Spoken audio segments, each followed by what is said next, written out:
The Champions War League finals are here. A Clan War League organized by 14 members of the Clash community. 32 clans going head to head for 16 rounds of war spanning over 4 months. After 218 clan wars, 8 clans have survived. And as the playoffs near their end, only 2 clans remain. It's time to determine a champion. The final battle features the storied One Hive clan versus the undefeated Dark Looters.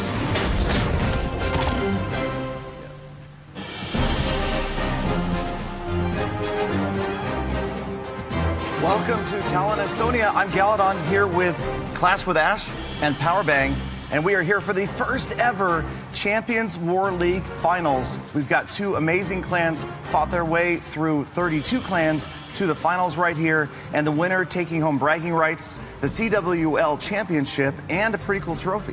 That's right, Gally. You know what? You guys have seen the P.E.K.K.A. statue in your bases before, but never have you seen them in real life. And the winner of today's contest between One Hive and Dark Looters will be taking home their very own limited edition P.E.K.K.A. statue, only available in this amazing studio, well, as of now. Right, so as Galadon mentioned, as we saw in the introduction graphic, this season started off back in October. This is the first ever Champions War League Season 1. 32 clans participated over 13 weeks of regular season.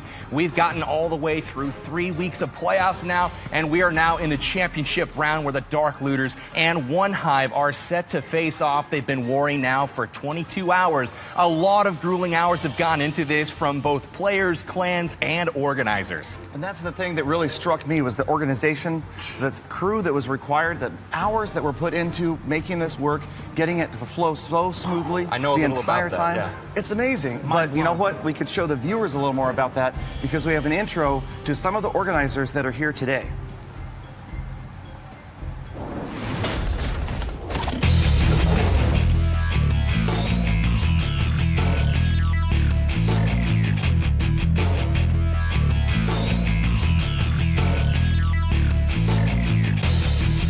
Hi, my name is Delik, and I'm a co-leader of Faked Wargasm, and I'm also a CWL admin. My primary responsibility is statistics, so I'm the person bugging you for screenshots every week. I'm Chat. I'm leader of Powercock and one of the co-founders of CWL. I'm always online, and I'm always engaged. Hello, my name is NR Gen Council, and I'm a co-leader of Reddit Omega and an administrator for the Champions War League. Clash of Clans has become by far the most enjoyable hobby that I've ever had.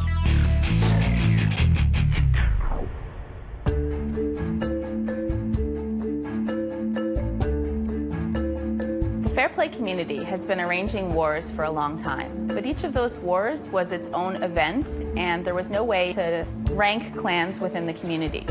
When Supercell introduced Friendly Wars to Clash of Clans, we suddenly had the ability to establish a league where we had set rules and set schedules. We called that league the Champions War League, or CWL. I was one of the original 3 co-founders of the league. Myself, Aries, and 13 came up with the idea to create a standardized environment, and we really loved what we put together.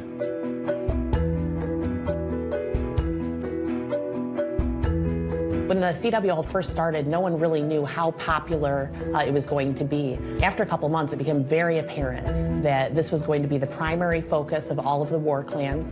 Back in the early days of CWL, we really didn't assign roles. It was dependent on who was online at the time, and we kind of just managed issues as they came up. We try to divide the roles based on everyone's individual strengths that they bring from their real life.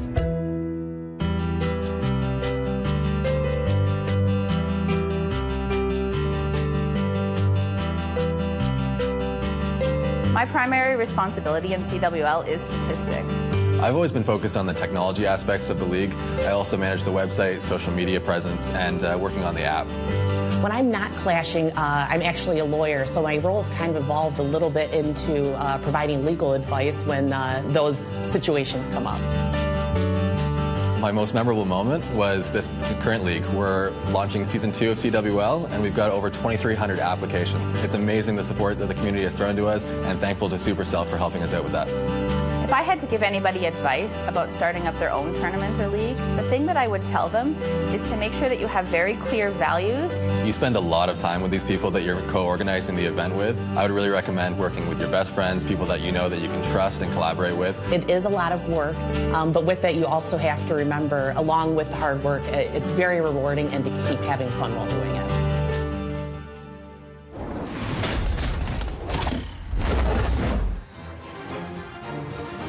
Over 2,300 applications. That's amazing. This is going to be a huge success this next season, but the first season isn't over yet. In fact, we want to get to the main reason you guys are here, and that is to check out this war, specifically to take a look at the scoreboard so far, because as you can see, we've got a tight one. One Hive was trailing for a while. Now we have less than 2 hours left in the war, and they've pulled ahead by 4 stars with about 15 attacks left for each clan? That's right. We're sitting here with 1 hour, 47 minutes left to go. 98 to 102 right now in favor of One Hive. It was really cool. Last night we were all sitting around in the hotel room watching the beginning part of this war. Dark Looters and One Hive. Amazing starts. I mean, I couldn't believe how hot both teams came out of the gate. It couldn't have been a better situation to start off this final war. They were super hot coming out the gate. It was incredible to watch. Before we get too deep into the war, let's introduce the players that we're lucky enough to have with us today, this evening, live in Estonia here. Before we do get to the players, I should share the breakdown with you guys. So it's a 40v40 war. Again, we're in the last hour and 46 minutes. We're going to enjoy it live. We're going to enjoy some live attacks. The breakdown: 5 Town Hall 11s, 14 Town Hall 10s, 21 Town Hall 9s. So let's start out by meeting 3 representatives, one of each Town Hall level, from the undefeated Dark Looters. Starting with Itsu on the right, we have King Tim in the middle, and we have Bronx on the left. So let's find out a little bit more about these players, including their Town Hall levels and their stats.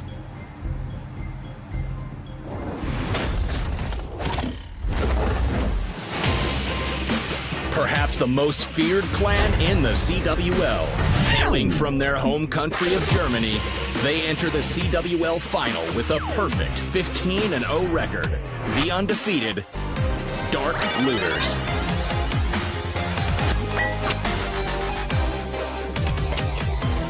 I'm Itsu, and I'm the in-war coordinator for Dark Looters.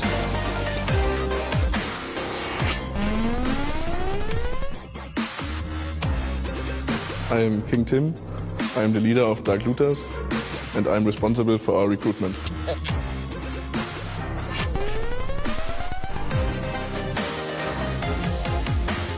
I'm Bronx, co-leader of Dark Looters, and I'm responsible for the relationship between my clan and the other.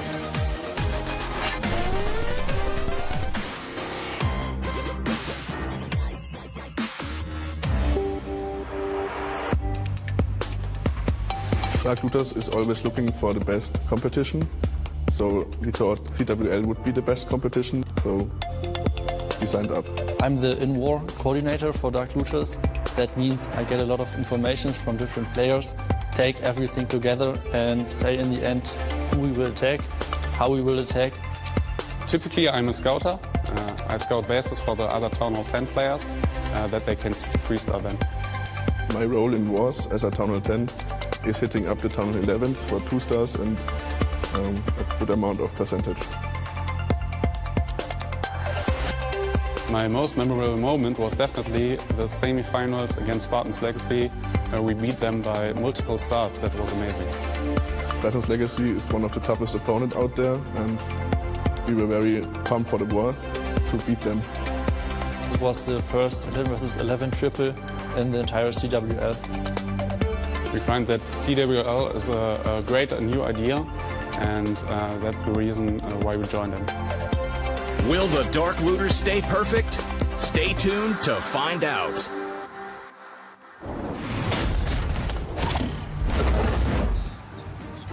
Whoa, what a fearsome group. These Germans take war seriously, and guys, it shows. They come in with a 13-0 regular season record. Now they're 15-0 after making it to the finals today.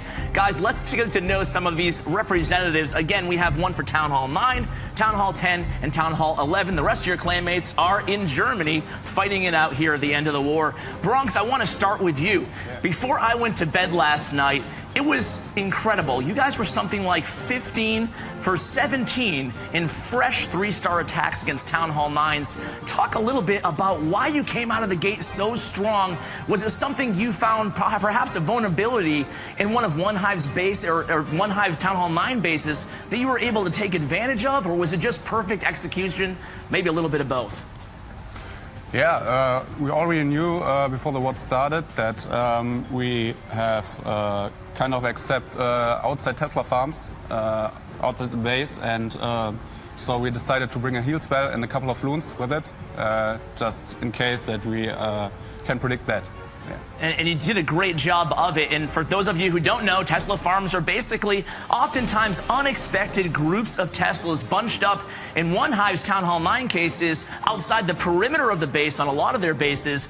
Dark Looters did a good job scouting pre-war. We're ready for that, and they ended up taking back-end balloons and pre-planning for that to get through those tricky situations in the bases.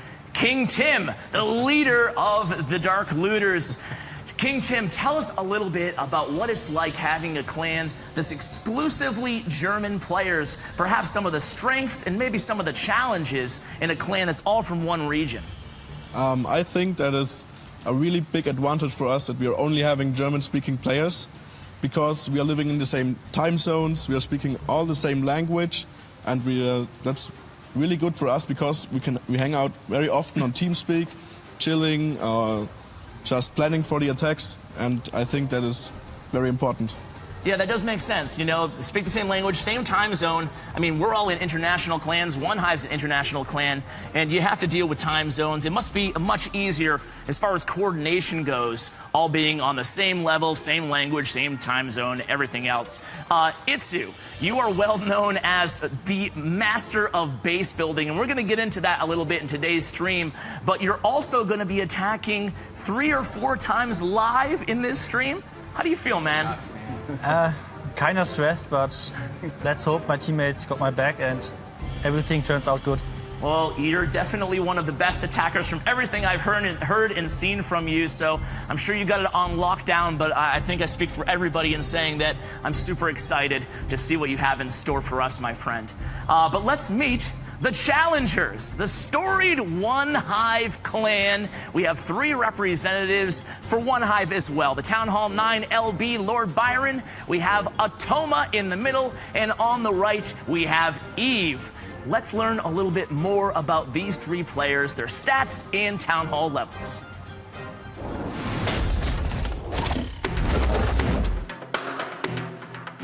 One of the most storied war clans in Clash of Clans history, the CWL's Archer Queen Conference champion, the mighty OneHive. Hi, my name is Eve. I'm an elder as well as war coordinator for Town Hall 10 and 11 in OneHive.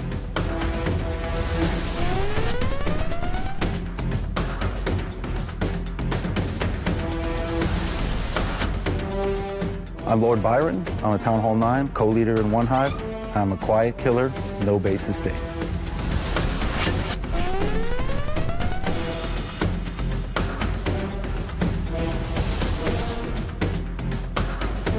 Hi, I'm Atoma 609. I'm an elder at OneHive, and that will crush your dreams.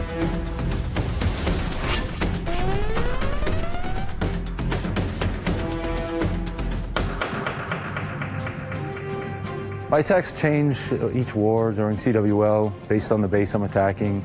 Sometimes golems and hogs, sometimes lava loon or other army compositions. My clan heard about the CWL from social media as well as from people that are in the admin team from the CWL.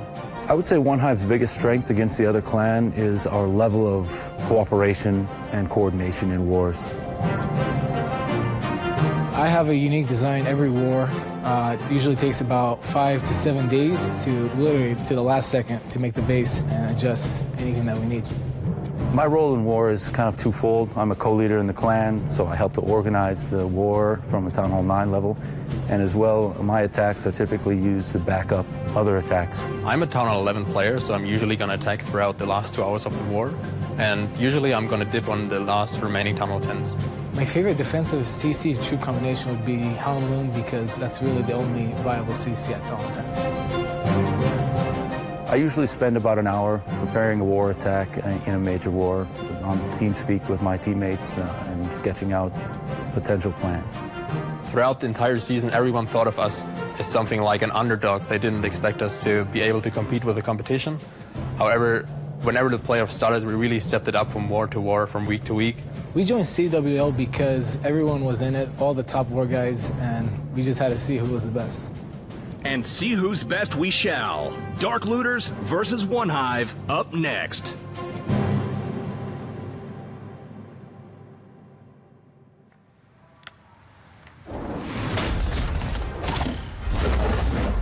And it's One Hive. So One Hive, one of the first most well-known mixed war clans in the entire game, popularized by Jake, One Hive raids way back in the day, and ever since then you continue to get stronger and stronger and stronger. LB, let's start with you, Lord Byron. Town Hall 9s for you guys also came out the gate hot. You must be very happy about that. I'm curious, can you tell us a little bit about the importance of getting all those fresh 3-stars, freeing up a lot of your Town Hall 9s for scout attacks? Talk about the importance of scout attacks, especially in a competitive war like this. Yes, thanks, and I am absolutely thrilled the way our 9s came out of the gate, just smashed the bases. I was happy with the variety of attacks. These guys do things that you just wouldn't even think of yourself. It's really amazing to watch. And you're right, it does help us later in the war. We have scouts for every Town Hall 10 as well as even a Town Hall 11. And those scouts allow the Town Hall 9s to attack up, attack Town Hall 10s, pull the clan castle contents, pull Teslas, trip some traps, and that gives the information to the Town Hall 10s and Town Hall 11s to come in and smash those bases with the best possible plan later. Absolutely. Great points, and you really covered all the main objectives there where you're trying to get out of a solid scout. And people need to realize at home that these bases are expertly designed, and a lot of them require this expert scouting, every last detail planned. Something, again, we'll talk about as the evening goes on. But let's move on to our next player here, Atoma. Atoma, you got a 6-pack last war in the semifinals against War Whales. You already have a 3-star against the Town Hall 10 as a Town Hall 10. Incredibly impressive attacker. How you feeling, man? I'm feeling awesome, and hopefully I get another 3-star to make another 6-pack. Dude, back-to-back 6-packs. Never mind, your last one's going to be live in front of, what, like 50 million people? No pressure is what I'm saying, man. No pressure. But what I wanted to ask you is a little bit about One Hive's trajectory in the CWL. You guys had a few bumps along the road, not undefeated, had a couple losses here and there, but you finished off super strong. Tell us a little bit about why you're coming on so strong. What is it about One Hive that gives you these super strong finishes, both in individual wars and even in the overall season of CWL? Well, in the beginning, we didn't start off so strong.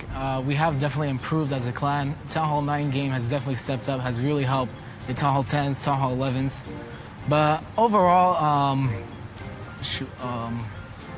you're a beast. Yes, sorry. You're a strong finisher. Yes, but overall, because of them, we've improved as a clan, and you know.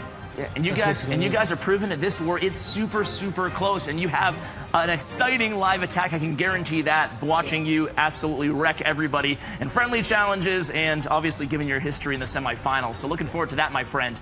Last but not least, we have Eve. Eve, the Town Hall 11 representative. A little side story about you that we're going to tell at some point here. But for now, you are the Town Hall 11 attacker, and you're holding back your attacks as well. Tell us what you have planned for us this evening. Yes, that's correct. I have both my Town Hall 11 hits left. Actually, yesterday when the war started, we already made the first plans on how to attack their Town Hall 10s. So now in the last 1.5 hours, we're actually going to get to attack really soon, and the plans are ready, and we're ready to go. That's fascinating. Yeah, I'm noticing a hint of an accent over there, Eve. Here it comes. Here it comes. Wow. Rumor has it that you may be skirting the fence here, maybe playing both teams. I hear you're a dual member of One Hive and the Dark Looters. How the heck did you end up on One Hive for this war? Yeah, as you already mentioned, I'm actually from Germany as well, and usually I play my Town Hall 10 for the Dark Looters as well. However, in order to make a breakdown for this war possible, I talked to the guys from DL, and they agreed that it's alright if I play my Town Hall 11 for one hive. However, I wish them the best of luck, and may the best one win. Majorly PC there from Eve. Well, good to see you in the lineup. Glad you get to participate, and it wasn't a conflict of interest. You're a beast of a player. Can't wait to see you attack. Hashtag exposed. Or no, Benedict Eve, as they call him on the Dark Looters. Exactly. So again, you guys, the war is underway. Less than 2 hours to go. We reviewed the score a few minutes ago. It's still 102-98. But one of the most important facts about the war right now is always going to come down in a mixed war like this to the 3 stars on Town Hall 10s. So right now, Dark Looters has 5 3 stars on Town Hall 10s. One Hive has 4 3 stars on Town Hall 10s. But 2 of the 3 stars on the 10s by Dark Looters were where units, guys from Town Hall 11 dropped the dips. to 10s. Absolutely. So that's huge. Absolutely huge. One Hive, 4 for 4 right now. Not 4 for 4, but 4 out of their 4 3 stars at Town Hall 10 came from other Town Hall 10s. So they've got a leg up there. And then to touch a little bit on the other scenario of the war, the One Hive guys need to shore things up a little bit at the Town Hall 11 level. They've got a couple bases left to clear. Speaking of Town Hall 11s, let's get into an attack earlier today. We had King Tim live in studio just a bit earlier do a Town Hall 10 versus 11 attack. He hit Vincent of One Hive. So we're going to cue that up and check out how it went down. But I think first, actually, we're going to take a look at the graphic. We're going to see the sketch. We have a plan. We do. We've got a sketch. Let's bring it up. Powerman doesn't usually plan. He just YOLOs it. That's me. That's me. But no. Let's bring it up. Yeah, so we're turning around behind education. us. Sweet. We got a sketch up on the screen. We've got looks like he's bringing the golems and the bowlers. There we go. It's on the monitor now. We've got a golem in from the bottom left and 2 more. So he's basically coming around half the base. And just to point out like the technicalities of these attacks, this is what you kind of see in the high-level war scene, are these very technical, every troop well thought out, the pathing, all of it planned. And he's got a kill squad coming in, going to funnel those bowlers, try to get them, from the Town Hall to the Town Hall, take it out, and that's always the challenge. And then having the Loon and Baby Dragon from the back to pick off that percentage, looking pretty sharp on the plan there from King Tim. Yeah, and talking to these 6 representatives the last few days here in Estonia, one thing that, really strikes me about all of them is they don't work with a cookie-cutter army and then they fill in the last few slots, kind of like I might do, right? What they do is they plan every single troop space in their entire army. Every single troop in their army camp is accounted for, has down a to the purpose. last archer. Every archer. Every single archer, whereas some of us start with, 3 lava hounds and 18 balloons, then we'll build the rest in. Send them in, right? So they're, these guys are hardcore. They're at the top of their game, and we've already seen it with all these attacks. All right, so let's check out King Tim and see how he did a little bit earlier today on Vincent.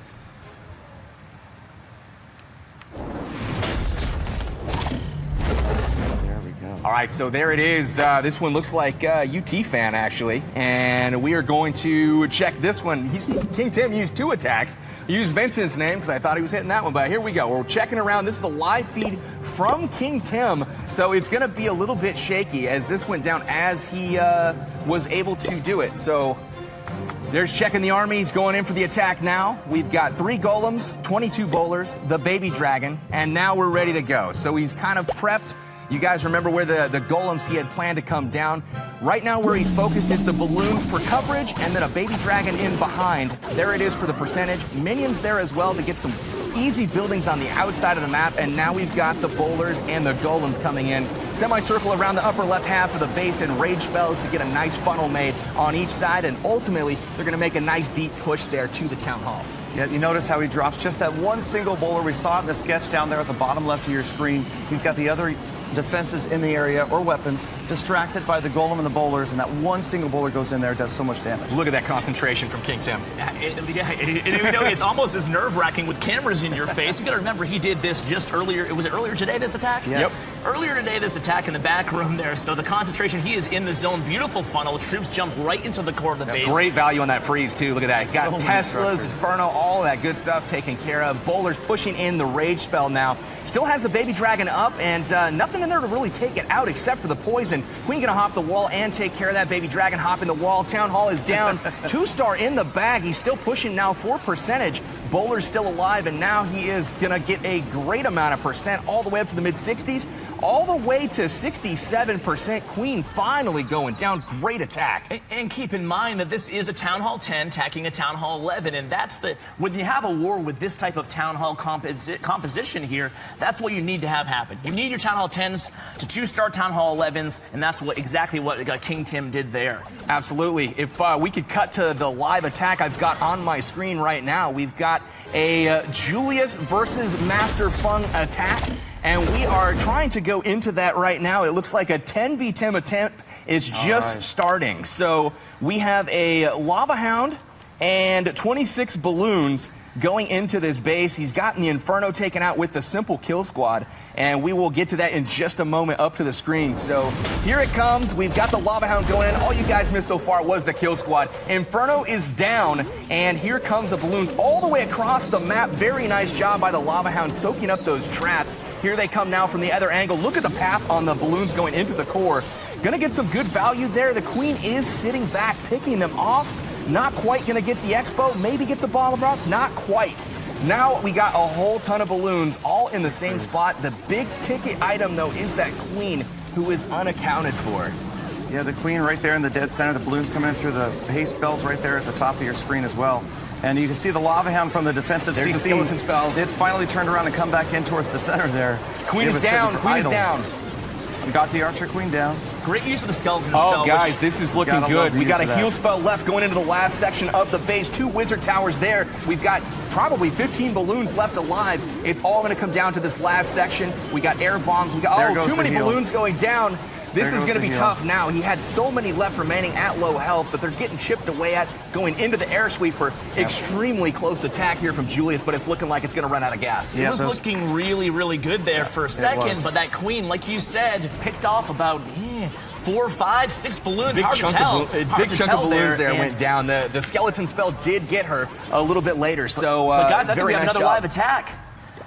And this is what we're going to try to do all night today, and you guys, is to keep in on these live attacks as they happen. That's going to be our priority, of course. As these live attacks, we had about 15 left on each side. We'll try to pop back into each live attack and make sure that we watch.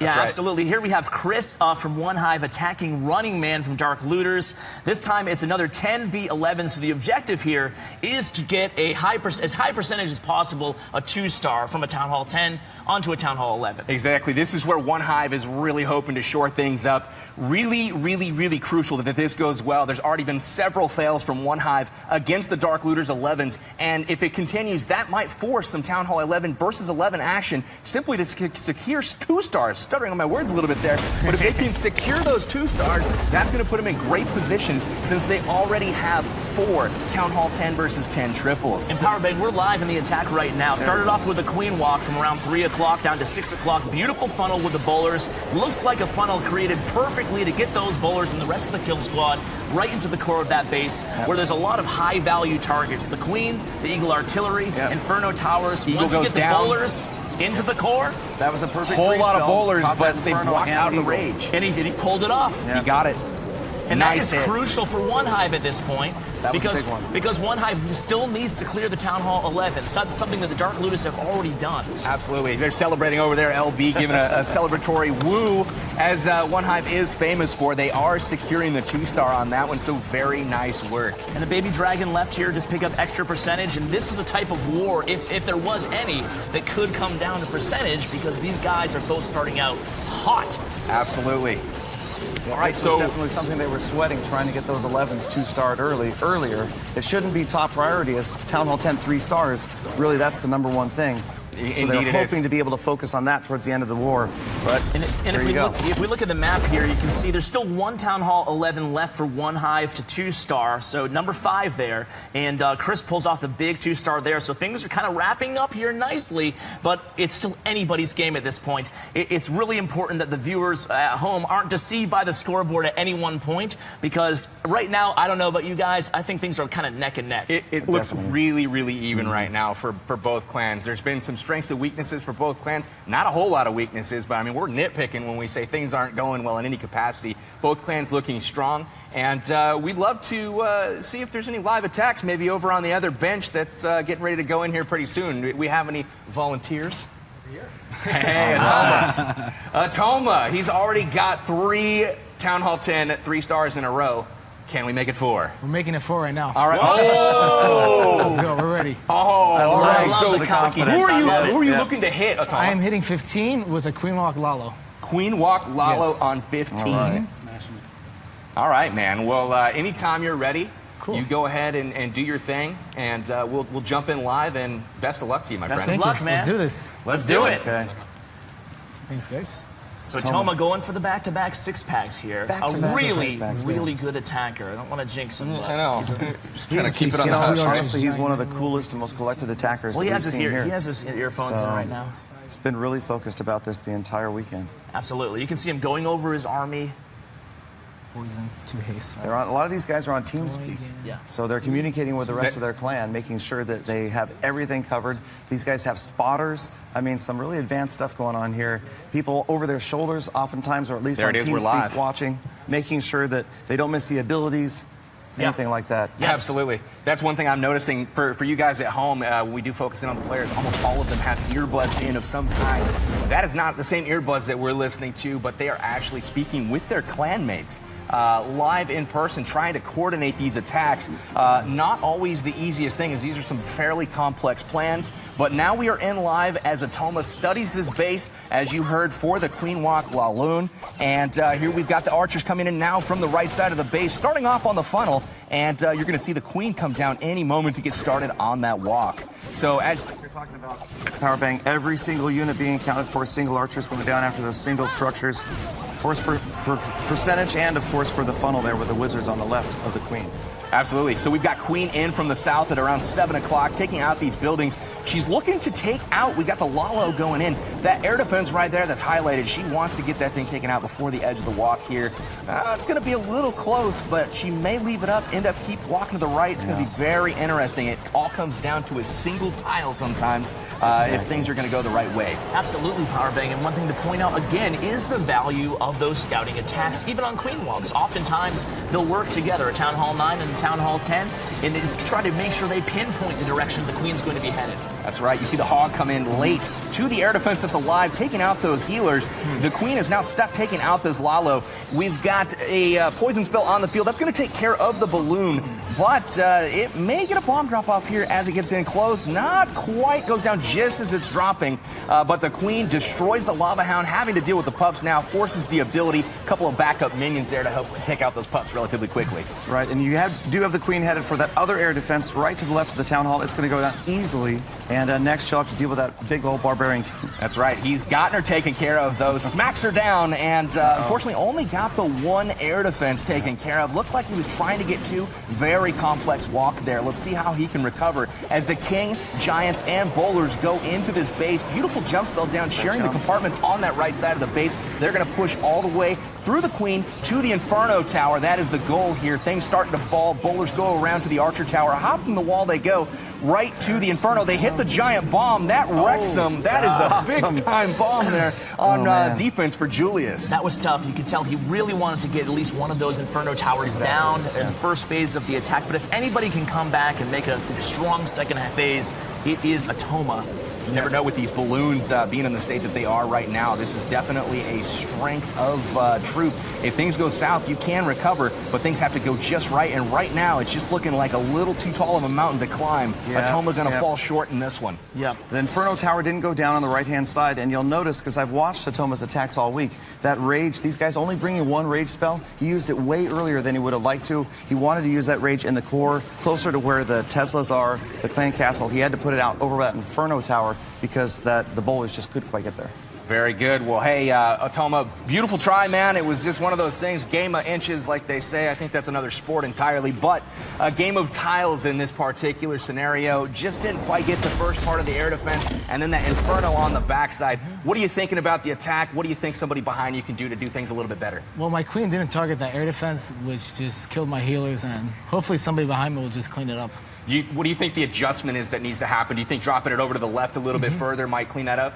Probably drop it over like 2 tiles, and you'll get that no problem. Gotcha. Well, that's the way it goes sometimes. Comes down to the tile, you know. Like I said, comes down to 1 or 2 tiles sometimes. really does. Indeed, so very nice try. We are sitting now, so take a look at the scoreboard now, if we could bring that up. One Hive has just gotten in their 67th attack. That means there's 13 left to go in the war. Dark Looters sitting there with 15 left. We've got the details up on the screen right now. It looks like Galadon's controlling. Yep, and we've got the war 25 stats. 3-stars for One Hive, 26 for the Dark Looters. So Dark Looters with a 1 3-star edge right now. But again, One Hive with those 4 Town Hall 10 triples sitting in a very good position, assuming they make their attacks throughout the rest of this war. Exactly. Remember that we've got 5 11s, 14 10s, and 21 9s. So that key number there, the 25 to 26 3-stars, being the difference in that Town Hall 10 3-star score. Absolutely. Yeah, for sure. If you look at it right now, we still have all remaining Town Hall. Oh, we got another live attack. Hate to cut you off. There's going to be a lot of them. Let's see if we can get that brought up here. We've got another Valentine 10v10 and G it's another up 10v10. on the board. And we got Witches in action. Ash is going to be happy.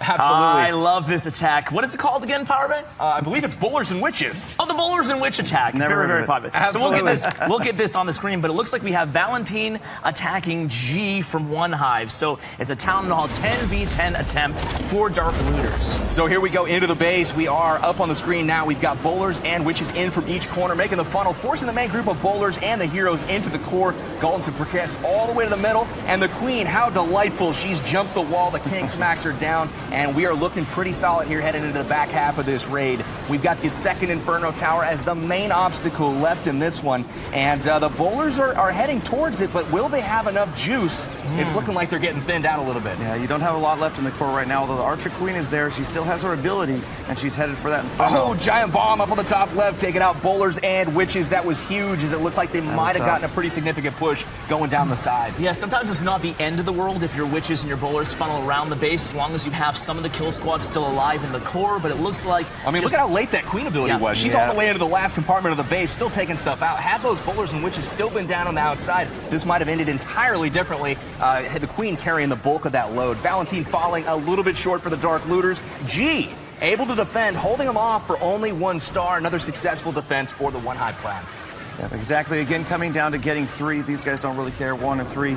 Again, you notice the attack started on the complete opposite side of an outside town hall, something that we don't see normally, and except for wars like this where people are using it to prevent that 3rd star. Yeah, it's a great point, Galadon. And actually, the evolution of anti-3-star bases has actually come a long way, specifically after the infamous Loon update, where Loons are definitely, some might say OP. I'm going to say neutral, I guess, here, but definitely incredibly powerful right now. So because of that, we've seen variations change in Town Hall 9, 10, and 11 bases. Powerbang, you want to talk a little bit about specifically 9? Because I've noticed one of the things we were talking about earlier is that air defenses now tend to be more clustered up, whereas back in the day, they used to be more symmetrical, more, separated. Now it kind of lures attackers to attack from one area, but how can that be a deficit for an air attacker to go into? It's a great question, Ash. We're seeing that a lot in the Town Hall 10 and 9 game. We're seeing offset air defenses that are not symmetrical, really interrupting the pathing on your lava hounds trying to path through the base. When they're symmetrical and arranged in like a square or a diamond shape, it's very easy to predict where those lava hounds are going to go over the base, what defenses are going to tank and distract, and then your loons can kind of path in behind them untouched and wipe out pretty much any base. Absolutely, and we're in a live attack again by Queen Kaya. I have it up on my screen here, and it looks like, again, a 10v10v10. There's going to be a lot of action here, guys, in case you missed it so far. It's insane so far. So this will be One Hive on the attack. Queen Kia going after Luca P. Again, One Hive with only 4 Town Hall 10 triples against Dark Looters 5 triples. So that's where they're trying to make up for it right here. Oh, yeah, absolutely. Let's hop right into this attack over here. Perfect. We got it up on the monitor now. Queen Kia bringing in some Bowlers as well as the Laloon attack. Wall breakers in from the top. That wall break, it is successful. Check out the Queen now. She's going to be able to go get the elixir, go take into this compartment to get the Archer Tower, uses the ability just in time, takes out the Tesla, and then onto the Inferno Tower to get that popped and taken out in 4 shots. So very successful entry so far. We've got 19 balloons, a heal spell, and a freeze for later on in this raid, and we have a Bowler as well to add to the fun. Here come the balloons in from the left. He's targeting that first Inferno Tower. Look at this. He surrounds it. Beautiful pathing so far. Freeze spell down, gets the Tesla, Inferno, and a Wizard Tower. Awesome work so far, and he's basically created the path to go straight through this base. Uh-oh, we did miss the Wizard Tower. He deploys 2 more loons to try to correct it, and they're going to continue now around this base. We also have an air defense. You can see he hoped to have that go down on the far right, and this is going to be interesting as it's starting to, fall away from him just a little bit here. I guess as Queen Kia is pushing her way through the rest of this base, air defense chipping away at those troops. You've got an air defense and a Wizard Tower on the right-hand side, and that was it for the balloons. I'll tell you what, the first phase of that attack, the kill squad did exactly what Kia wanted there. Took down the Inferno Tower, just made a beautiful, set the table beautifully for the La Lune portion, but just the splash damage at the end of the day, and just a few little tiny things could have gone differently. Absolutely. And unfortunately looking great there, but just falls short there. I at the agree. end. To follow up on this attack a little bit, the kill squad did great. Learned some things for sure as far as like how far they're going to push, like with the King. Didn't quite get to that other air defense. And then also the pathing on the balloons to get to that, core. The ones that came in from the side died on the Wizard Tower. And it just kind of crumbled from that point. The balance and the rhythm of the attack fell apart and then had to redeploy. If those things had gone a little bit smoother, I think that could have been a different result. Yeah, and one thing I wanted to point out, especially for the viewers, and they might be wondering, is, for years and years and years, air attacks were almost exclusively rage spells, and then haste spells, but now we're starting to see heal spells, and that's something we've been talking about a lot. Why do you guys think that heal spells now have entered the fray as far as spell selection goes, especially for air attacks? That's a great question. A lot of times with the heal spells specifically, you're using those to cover the splash damage portions of the base or heavy Tesla fire portions. Those Tesla farms we referred to earlier. If you know they're there, you can kind of prep for them. And also with those Wizard Towers, you're going to see that probably in some of these raids. Once you're out of danger of the Inferno Towers, the heal spells are a great option. With these loons being so strong, they just need a little bit of time. If you can buy them a little bit of time and keep them rolling through the base, a heal spell is a great choice. Exactly, and the haste spells as well. Most of these players only bring in 1 rage, whereas a lot of attacks you see multiple rage spells. Now these guys have several, 3, 4. Yeah, it's interesting. There's so many. It's like a chess match. The attackers, really the defenders change to stop the meta attacks. The defenders change. That's why we see the clumped up air defenses. That's why we see the heal spells, and more of them. We'll get to a lot of that today. But we have a live attack coming up, gentlemen. Awesome. Eve. Is it Eve this time? It's Excellent. Eve. Are you ready, sir? I'm ready, yes. What base are you hitting? I'm going to hit the number 7. The number 7, okay, which is the number 2 Town Hall 10 on Dark Looter's side. And tell us a little bit about your game plan here. I'm gonna pull it up on my screen, the base, and we're gonna scout it right now. It has been scouted already by Keegan, but we're gonna take a look at the base. Give us your game plan. Yeah, looking at the base, you see the 4 air defenses all on the top right corner, clumped up. So that's like a newer style of base. It tries to prevent like good loon pathing throughout the base. So what I'm gonna do, as I'm a Town Hall 11 and I have better troops and better spells, I'm gonna try to overpower the space. So I'm gonna send multiple lava hounds from the 1 o'clock position and lots of loons in behind and try to put them through the base with my spells. So you're just going to overpower it with that air dominance. Yeah, I'm going to try to. And we've seen you in the past go opposite side heroes. Is that your plan today as well? Yeah, exactly. I'm going to try to use the heroes at around 8 o'clock to get some archer towers and some air targeting defenses and hopefully, and hope for the best. All right, well, best of luck, my friend. We're ready when you are. All right, thank you. Like I said, it's great to see the diversity of these bases like this. For so long, we saw a lot of cookie-cutter bases. Even in war, you would see several similar bases being run. Here, these guys spending hours, if not days, designing these bases that you may not have ever seen anywhere else. Awesome. Well, Eve getting ready to go in live right now. We've got it up on the monitor. He's going to give it a little look here and see exactly how to break this thing down. As he said, bringing the heroes in from around 8 o'clock is going to be the plan. Taking out the archer towers, as many as he can, and then bringing the lava hounds in from the upper right side. Check that out. Troll Tesla out the side of the base, and he brings the loons in. Oh, a second Troll Tesla. Look at that. He brings enough loons in to take care of that. Beautiful job on that. And we've got the freeze going down very early. The Inferno Tower being taken care of. The balloons now pushing through the core very quickly. This thing's getting absolutely wrecked right now. He's no doubt had many other attacks to study this. This is not the first attack on this base. There's been other attempts for threes. Still has a that can warden be seen ability. as scouting attacks. This is a rip right here, gentlemen. This is a very, very nice attack. And, you know, it might look easy, but this is a stud attacker here going against pretty difficult base, but he has a beautiful game plan. Made it look super, super easy. Look at all the balloons. Still has a lava up. hound left unpopped as well. So Eve check, man, nice work. Getting the town hall taken care of right now. Just a little bit of cleanup left. Guys, minute and 50 seconds left. Do you think he can do it? I don't know. It's tight. It's tight. Eve, how you feeling, man?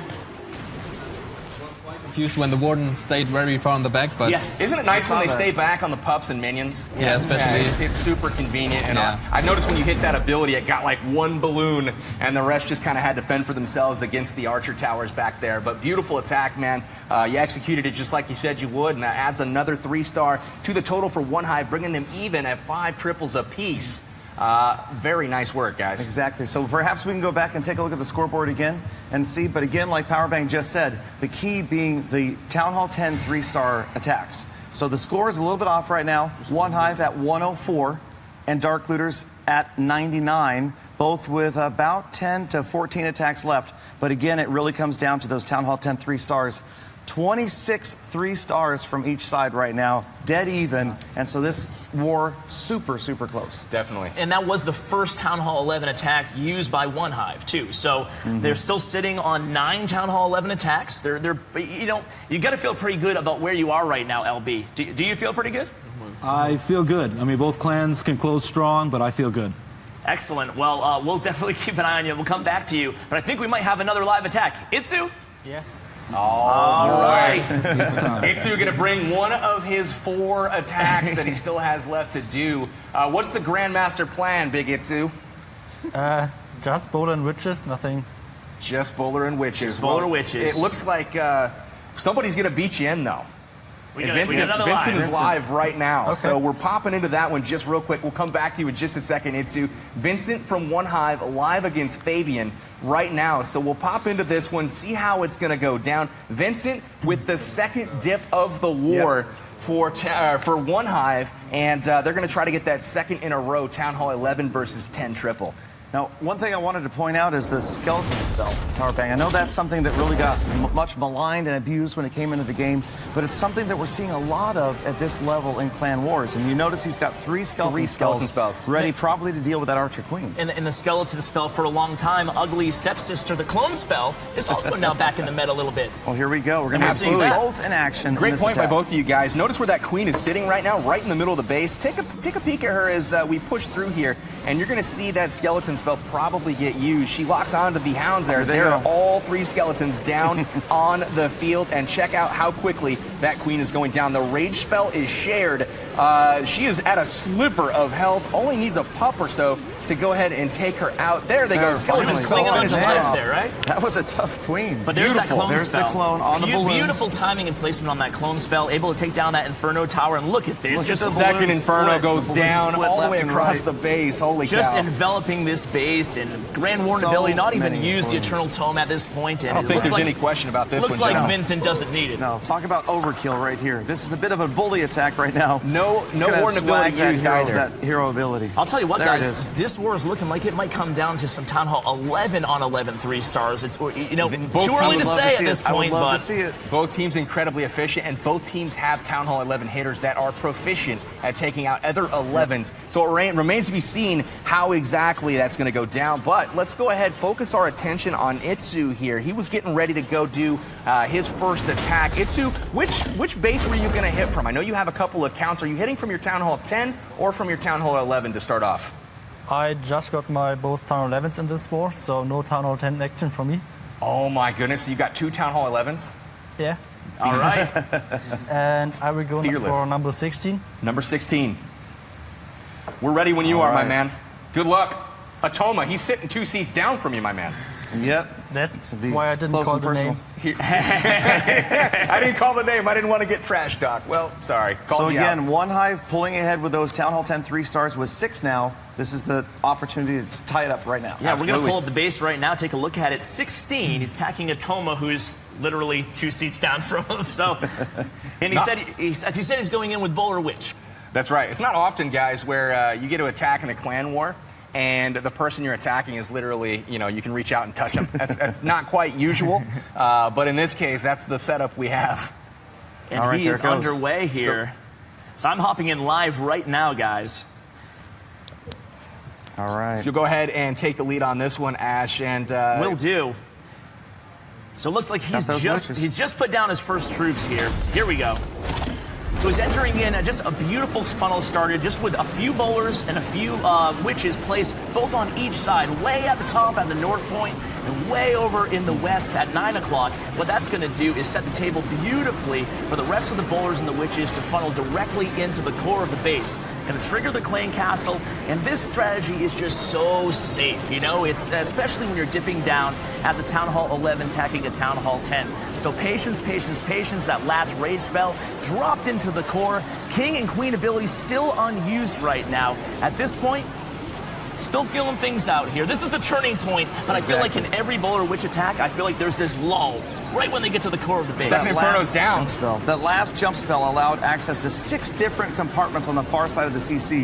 You can see it down there now as the Queen and the Warden approach the core of the base. And it looks like this is going to be all she wrote that's again. That's a beautiful here. pathway. The Queen ability still has the Queen ability. The Queen ability still alive. And as you saw, he started the raid out with the bowlers and the witches on the flanks, and they're still alive as well because most of the defensive attention from all those weapons. That's right. we're targeting the kill squad, which was the first phase of the attack in the core of the base, allowing the witches, the skeletons, and the bowlers to stay alive along the perimeter. So looking very, very beautiful here. I don't know, that one mortar might take him down. I don't know, guys. I don't know. I think it'll be okay. I see celebration over there from Dark Looters as this is an easy 3-star right here. Plenty of time, 1:20 left. Yep. One thing Itsu did, though, in that raid that a lot of people don't necessarily look to is he brought 3 jump spells with him. That allowed him to easily get over the first sets of walls, easily get to the Inferno Tower to start off the raid, and then easily make it to the backside of the base. So really didn't have to rely on any wall breaking, not a whole lot of funneling because it was naturally done for him by those jumps.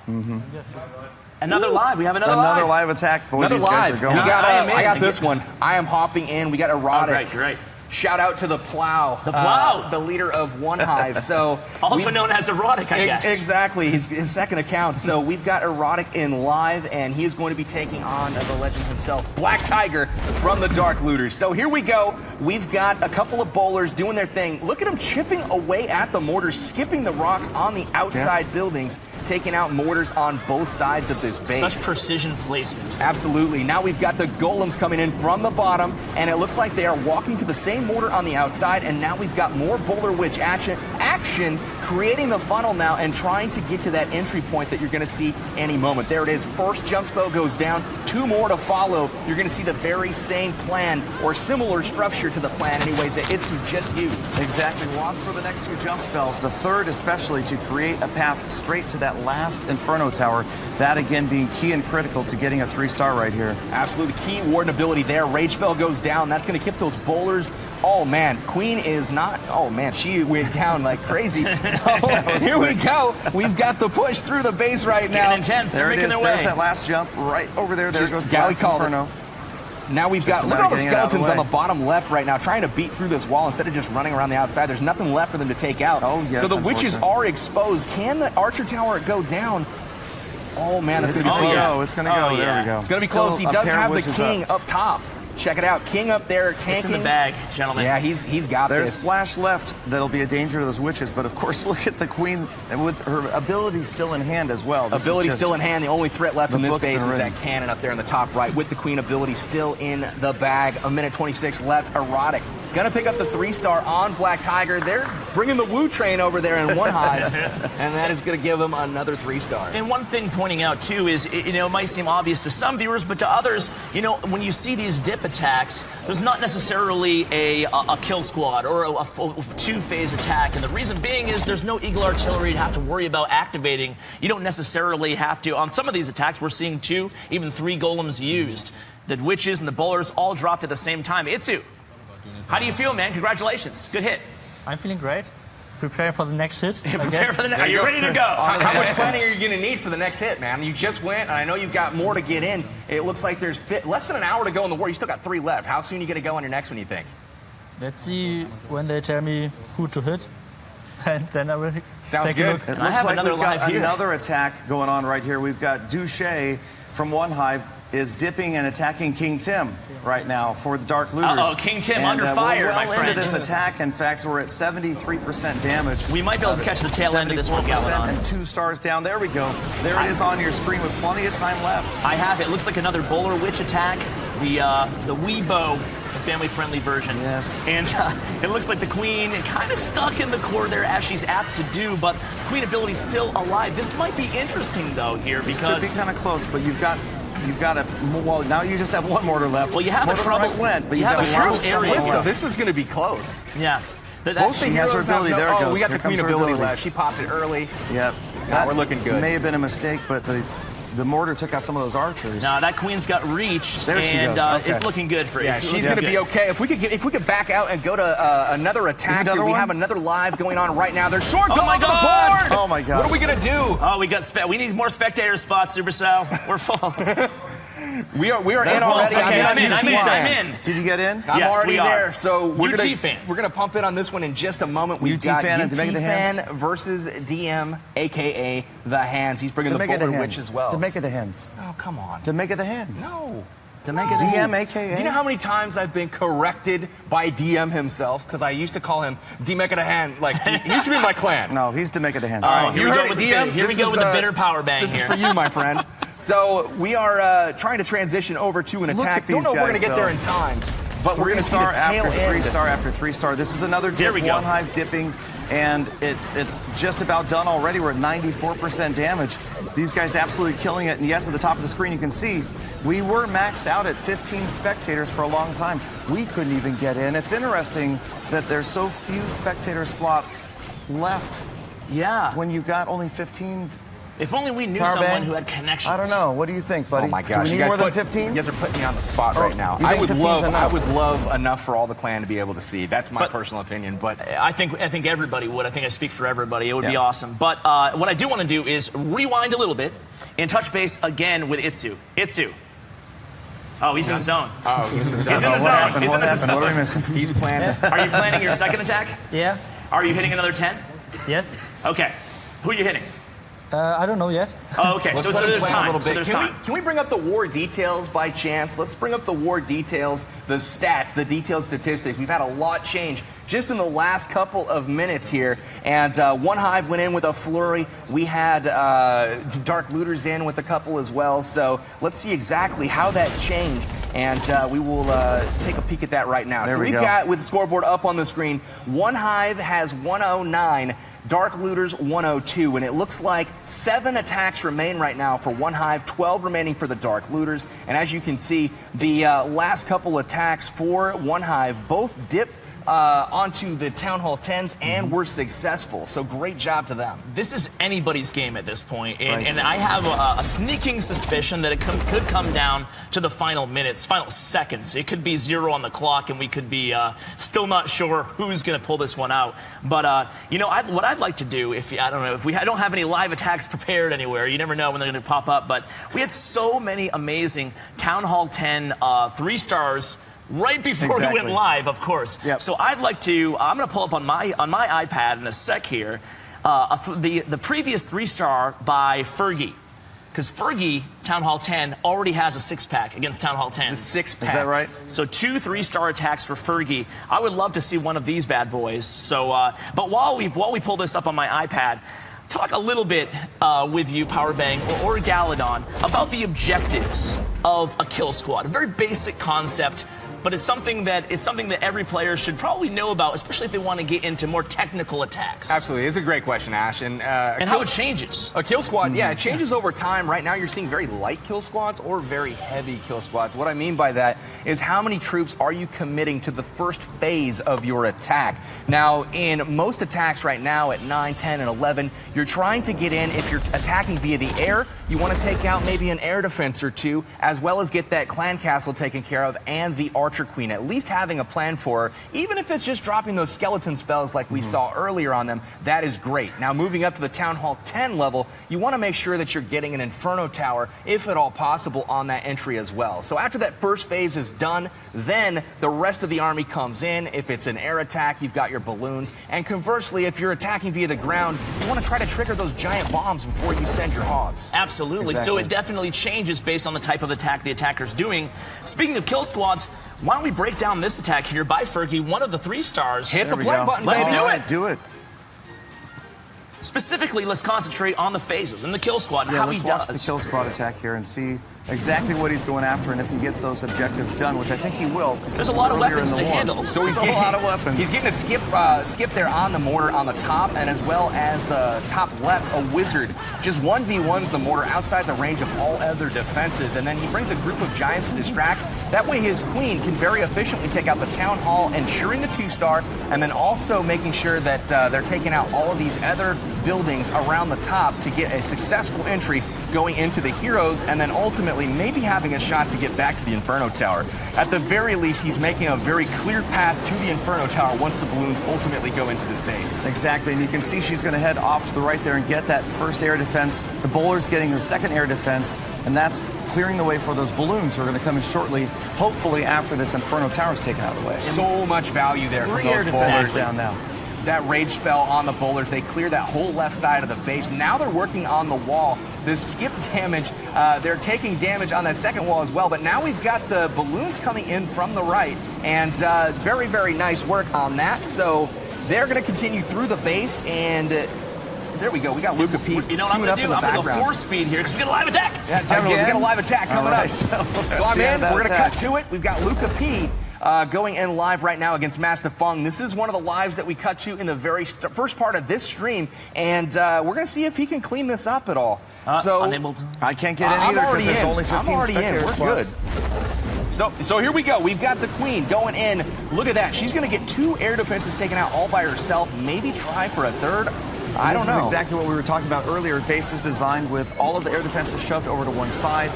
There's only so many attack strategies you can defend against. And essentially they're baiting the attacker to where look at those valves. Exactly. Look at those valves working on the right there. Jump spell gets them into the base. They actually ignore the gold storage there and go to the Inferno Tower as well. Holy cow, the value in this kill squad is massive. That's just what we talk about. Cost of a couple of Valkyries as well as the heroes. He's able to take out 3 air defenses, an Inferno Tower. He left the queen alive, but check this out. He's got 2 skeleton spells queued up in this army, and that's going to drop on the queen later on in this raid, and that is how she is going to get taken care of. Yeah, the first hound pops over the last air defense, and there's that haste spell going to help spread those balloons and head them in after the Inferno Tower. There it goes. That last Inferno is down. Air defenses are down.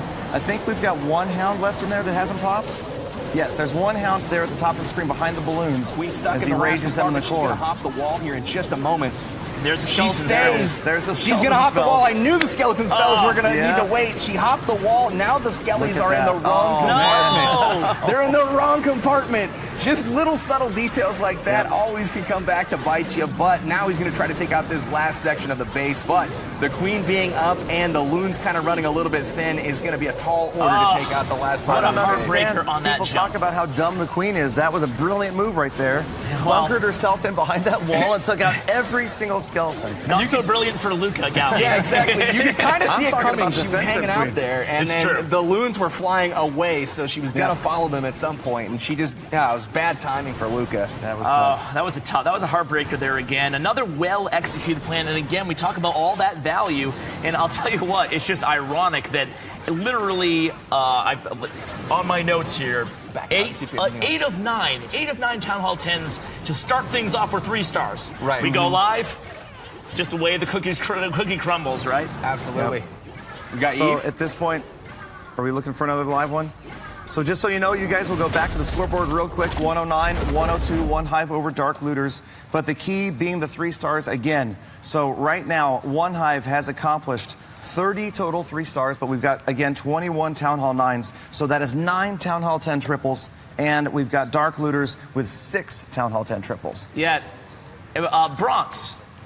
Question for you. Yeah. At this point, only 49 minutes left in the war. Things are chaotic. You definitely have 11 attacks left Tell us a little bit about how you guys are communicating behind the scenes to make this is all orchestrated flawlessly, or at least as flawlessly as you possibly can. Yeah, so basically we are talking in TeamSpeak to each other.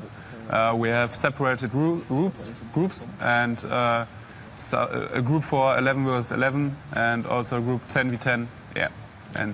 And you guys, it's a collaborative effort when you're planning these attacks. We noticed you all have the headphones on, and you have people spotting for you. Tell us a little bit about what you're hearing in your ears as you're executing these attacks. Yeah, so basically the guys are giving us small advices like drop this wizard for cleanup or something like this, because it's not a complete synchronic, and it's a little bit behind, like 10 seconds or something like that, yeah. Very, very well organized. Both of these clans, certainly. Absolutely. Every single troop, like we talked about earlier, planned out, given an assignment.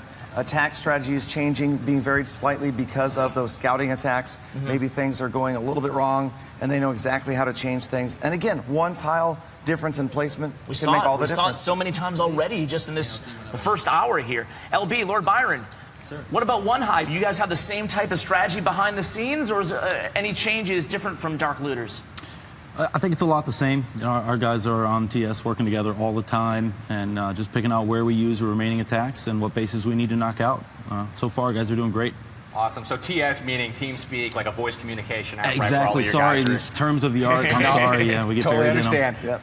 Totally understand. So all these guys are in a voice communication app together, not, you know, Dark Looters and One Hive together, but they're individual teams planning together, strategizing except for maybe together. Eve. Yeah, except for Eve. He might be playing both teams here. But speaking of Eve, I think Eve's ready to go in again, guys. I'm excited to see it. I'm ready, yes. He's ready. Who are you going to be hitting, man? I'd like to hit number 6 from the Dark Looters this time. Ooh. Okay. Hitting the number 1 Town Hall 10 on the war map. Double D, double B. Tell us your game plan, man. It's basically the same composition, however this time... Let me pull it up on my iPad here. Take your time. Okay, we're getting it up.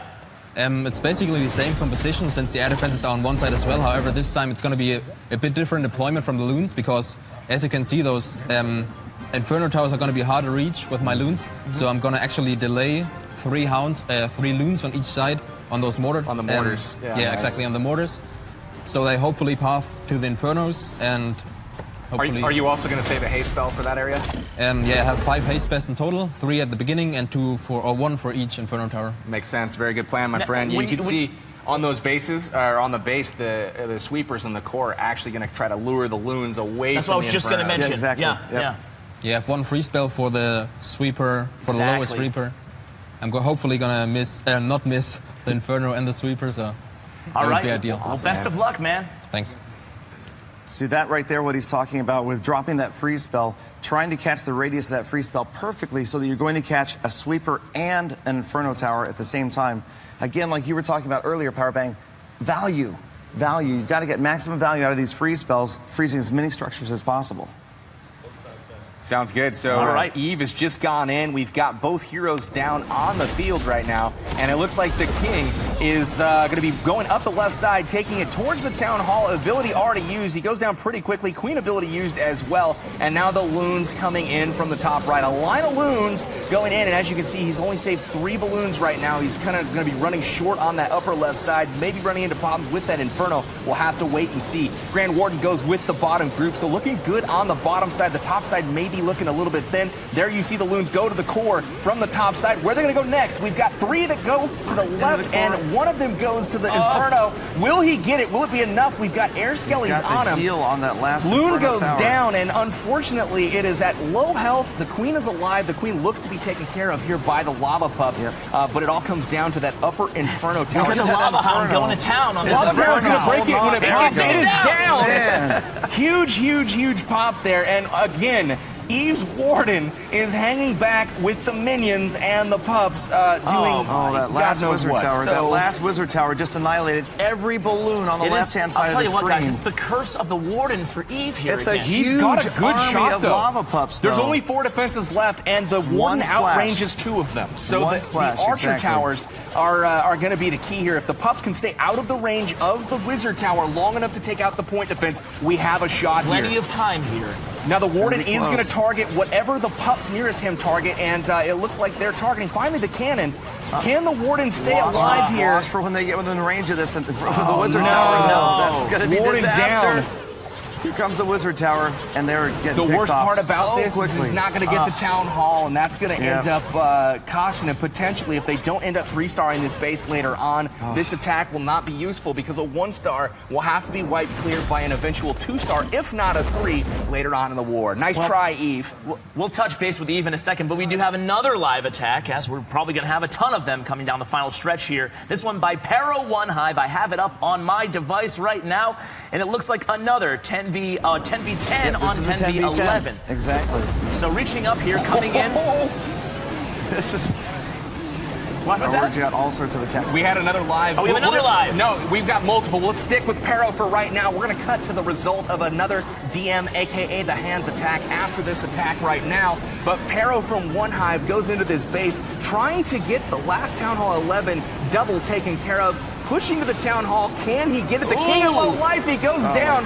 Is there enough? He's got one bowler left, and the Town Hall stays up. Queen ability is, no, she goes the wrong way she's there. going around the base, so it looks like the I'm going to go ahead and percentage- back out of this one, guys. Unfortunately, there's just not enough HP on that BK to take down the Town Hall. That was super, super close, but unfortunately just not quite enough. So what I want to do now is we just had an attack go down live, the Dark Looters versus One Hive, Master Fung, and DM, aka the Hands, going in for a 10v10 attempt. So let's go ahead, take a look at how that went down in replay. All these lives happening at the same time. We're catching as many of them as we possibly can. But again, starting out with the bowlers, chipping away on the outsides of these bases, getting those exposed mortars taken care of. Dark Looters kind of notorious for having that taken care of before the raids. Exactly. That seemed to be something that maybe hurt One Hive a little bit in this war, was the Dark Looters kind of saw that, and the scout attacks giving them much higher value simply because they knew the Teslas, they expected them to be on the outside. They were saving balloons in almost every single attack and just picking off those balloons easily every single time. Yeah, they came out really strong, I mean, picking off the Galadon. Teslas. No, they came out really strong, and because of predictive plays like that, so crucial there. Look at the Valkyries and the King using the exact same plan that was used previously by Luca P. Wow, Luca P laying down a perfect blueprint for the entry. You notice how things kind of went wrong on the backside for him, but what we're seeing now is an exact replica of the attack, and man, it's just so cool to see how these players can pick up on what a previous player threw down as far as what was successful and what wasn't. Exactly. They take the success, they replicate it, and then they tweak what went wrong, and you're seeing that kind of played out Here in they this come. raid Here's so that far. air face. Look at all those balloons. Was that about 30? That's 26 so big, far. Big group of balloons at the bottom of the screen, pathing right into that rage spell. Going to get in there and take down both of those expos. Going to go Check down out the quickly. balloon split there in the core. Wow. He uses a rage spell. Skeleton spell That was down. beautiful. Skeleton spell, sharing the rage spell. They're going to go take out the CC and then snap to the Queen. Check that out. Queen's going to go down super fast. There Love she that. goes. She's been taken care of, and now it's all about the balloons. And he still has a haste spell and a heal spell. The heal spell is going to be right on the 2 wizard towers toward the end of this raid. It's a small thing, but it's such a value play when you can get spell value on those skeleton spells once you drop them. So Rage skeletons. rage skeletons, even hitting on 11 hits, getting that eternal tome ability Beautiful on those heal. skeleton spells. Look at that last and look at haste. this Beautiful finish. heal. Beautiful Yeah, finish here. That was perfect timing. Getting in after those last Teslas, the last wizard towers surrounding the town hall, the haste and the heal right on top of each other. 74%. Look at the cleanup troops on the far left side of the screen. The minions, the lava pups out there, taking everything out. Looked like there were so many structures out left on the left. He's but got some there's nothing. skellies chipping at him, No but he's just got defenses left. so many balloons left over that it's just not going to matter. The lava hound's still in the Everywhere. middle of this base. He's only got 1 pup on him, fortunately, so that's going to survive the duration of the raid. Cleanup troops everywhere, looking really good. And we are live DM, again, gentlemen, taking and I'm care of pulling this it up base. right now. We have another dip attack coming on my screen. It's Flossie versus 8K2 for And Dark so Looters. forgive us, you guys. We're down to about 40 minutes left in this war, and there's about 14 attacks left. So we're going to be jumping around quickly through a lot of attacks right now. Here it is. Flossie, their number 1, Town Hall 11, dipping after 8K2, trying to get that other Town Hall 10-3. Something very interesting, too, as we watch the kill squad do their work here, is you're seeing far less queen walks to start out attacks, especially at Town Hall 10 and Town Hall 11. You guys want to kind of elaborate on why that is? Oh, sure thing, man. The kill squads that are being used right now in numerous fashion is the bowlers and the golems, or a very light kill squad in like suicide heroes. What I mean by that is sending in the heroes by themselves with no cover at all, just using them and their vast amount of HP to try to push their way in and take out key objectives that happen to be exposed. Exactly, and like Ash talked about earlier, Town Hall 10s not having an Eagle artillery, the kill squads sometimes take up huge amounts of camp space, tons of bowlers in here at the core. You can see you still got there. The last bowler finally goes down. The balloon's going to take care of the rest of this, but without that Eagle artillery, you can really make the kill squad just about as big as you want. Absolutely. Yeah. Flossie, put it in the bank, man. Yep. This is things looking this beautiful is right here. Yep. A few defensive pups. They're about to go down right now. Warden's still alive. Some minions around the perimeter playing cleanup along with the archers, always making sure they bring the cleanup crew again. Absolutely. For the 50th time. Every single troop accounted for, every single structure accounted for. These guys aren't going to forget about a builder hut in the corner. No sirree, Bob. No, let's go ahead after this raid, bring up the score, and we will go ahead and check and see how things have been affected thus far. And it looks like our friend Itsu is ready for his 15th live attack, gentlemen. All right, but before we get into another Itsu's attacks, there so we are there with it the is. scoreboard. We've got 109 stars for One Hive, 104 for Dark We're Looters. actually up to 106 for Dark Looters. They just ticked on right now. 106 for Dark Looters, even 109 for One There Hive. we go. And that is the current score. So a three-star game, 38 minutes left to go in this one. Itsu, what's the plan?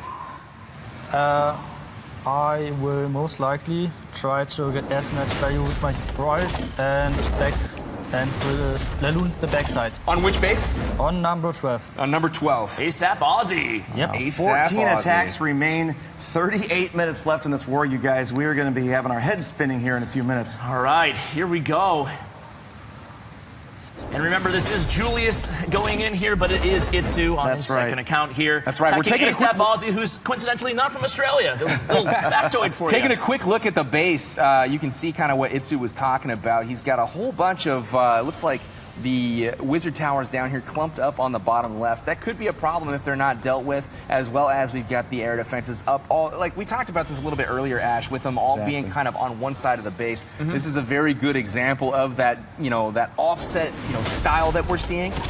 So really, really nice. There we go. There's the live. So let's go ahead and pop into that. This is live replay. You can see the spectator slots filling up extremely fast. So we're going to start to know exactly what's going on here because we've heard Itsu's strategy. We're looking for those opposite side heroes. There's the queen down there. There's should see the king down there as well. And then, of course, on the right-hand side, the lava hounds and loons. Looks like he's working on the funnel on the right side with that wizard to help with the queen, or with the king.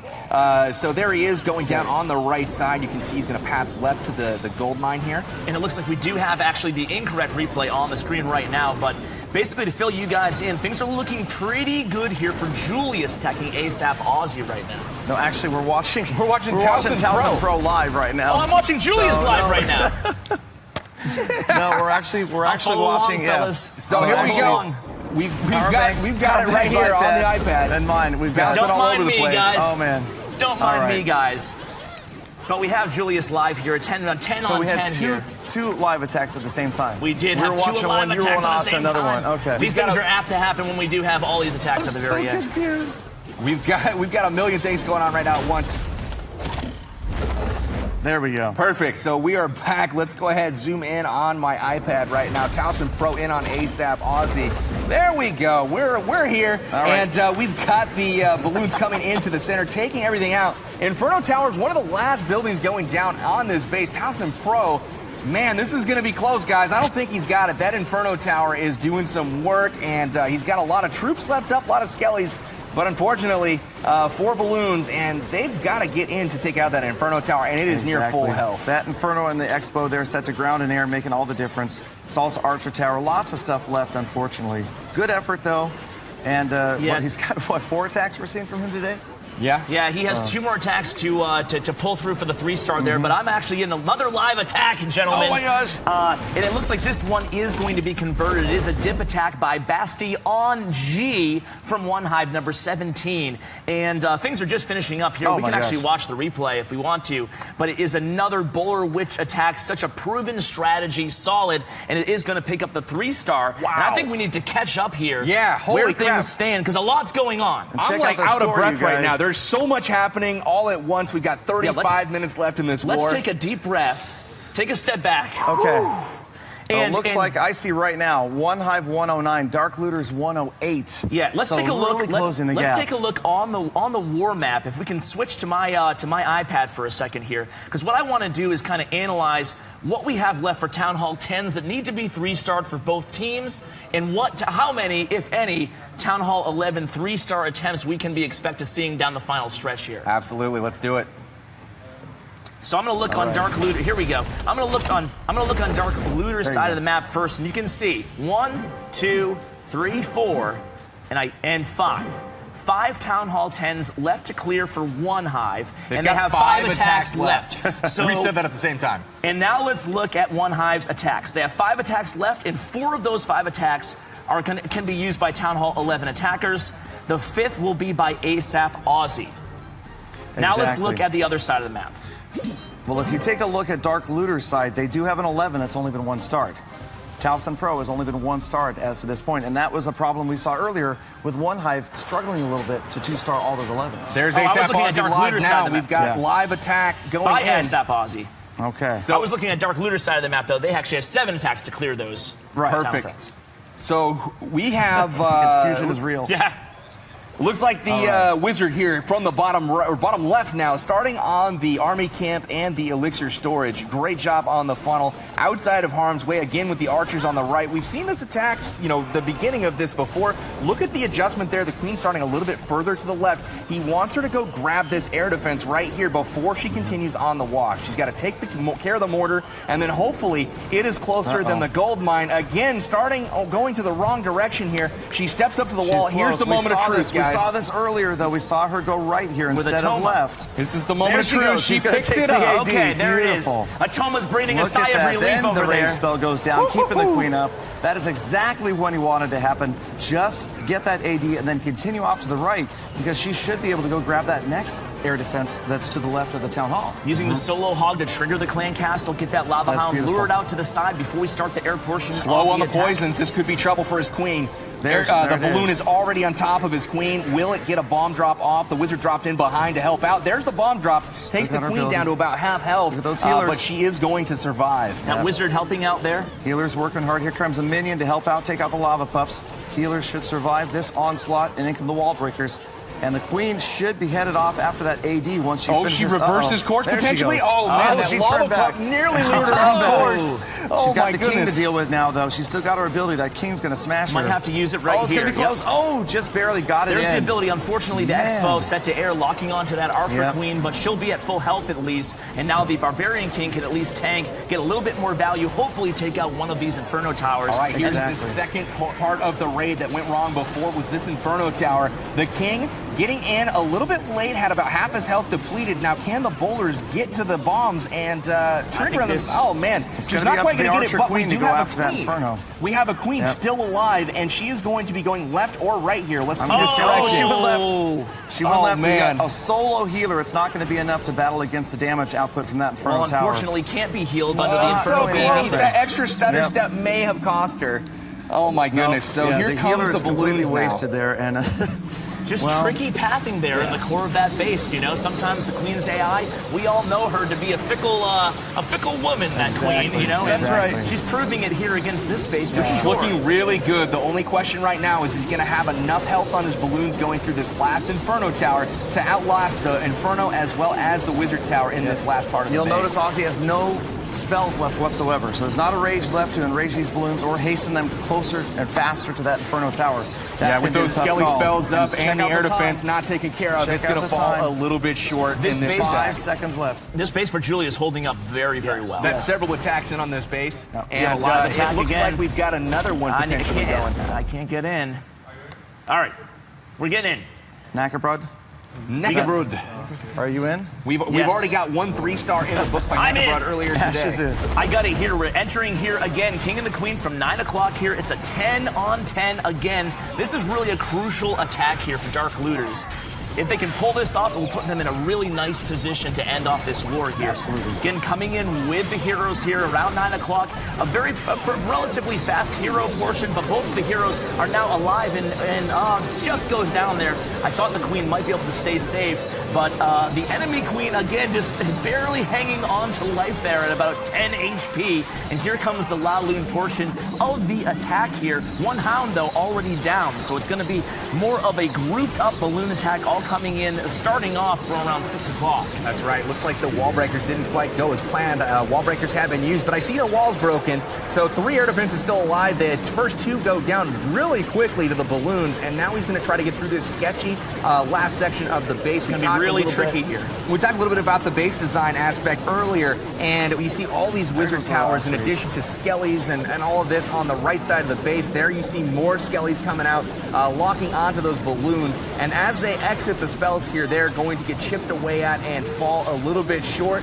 Looks like a successful defense here from Pero. He's going to keep Nakabrod from getting the 6-pack, but he was able to secure a 3-star earlier for the Dark Looters. And what we talked about again is with the air dominance, it makes these bases very tricky to attack, because you'll notice on all these Town Hall 10 bases, the air defenses are grouped up, as we've mentioned a lot, but also on the opposite side of the base, oftentimes the wizard towers are also grouped up, and at that time you can't control the pathing properly. Right. And then that splash damage really, as you can see in a lot of these raids, on the back end, hurts those balloons. That's right. Let's go ahead and let's take a look at the scoreboard really quickly if we can pull that let's up. finish. Yep. 28 minutes remain in this war. So we're down to the final 30 minutes of this war, you guys. And the key number right here is the number of 3-star attacks, 30 for both teams. So Dark Looters with 108 stars, 30 3-star attacks, One Hive with 109, but only 4 attacks left for One Hive. Yeah, let's see if I can get this right this time. But let me break down the Town Hall 10 real quick. Okay. Right? So One Hive has only 4 attacks left, and they have 1, 2, 3, 4, 5 Town Hall 10s to clear. On the other side, Dark Looters has 6 attacks left, and they have 1, 2, 3, 4, 5 Town Hall 10s to clear. Here's the story, though. One Hive has an 11 still to clear. There's 1 star remaining to get 2 on the other side. And if you realize, ASAP Aussie was the last Town Hall 10 to go in for One Hive, and it looks like he fell short on getting the Town Hall 10 3-star. That is going to force One Hive to start burning their Town Hall 11 attacks on the Town Hall 11s of Dark Looters. This is going to be tight, gentlemen. There's so much that goes into every single attack, every single war, when you see there's so much of this variance. The Town Hall 9s going up to attack 10s, 10s up to 11s. And to have an 11, you wouldn't think it's a bad thing to happen, but to have an 11 and you have to attack another 11 is actually a huge disadvantage for One Hive.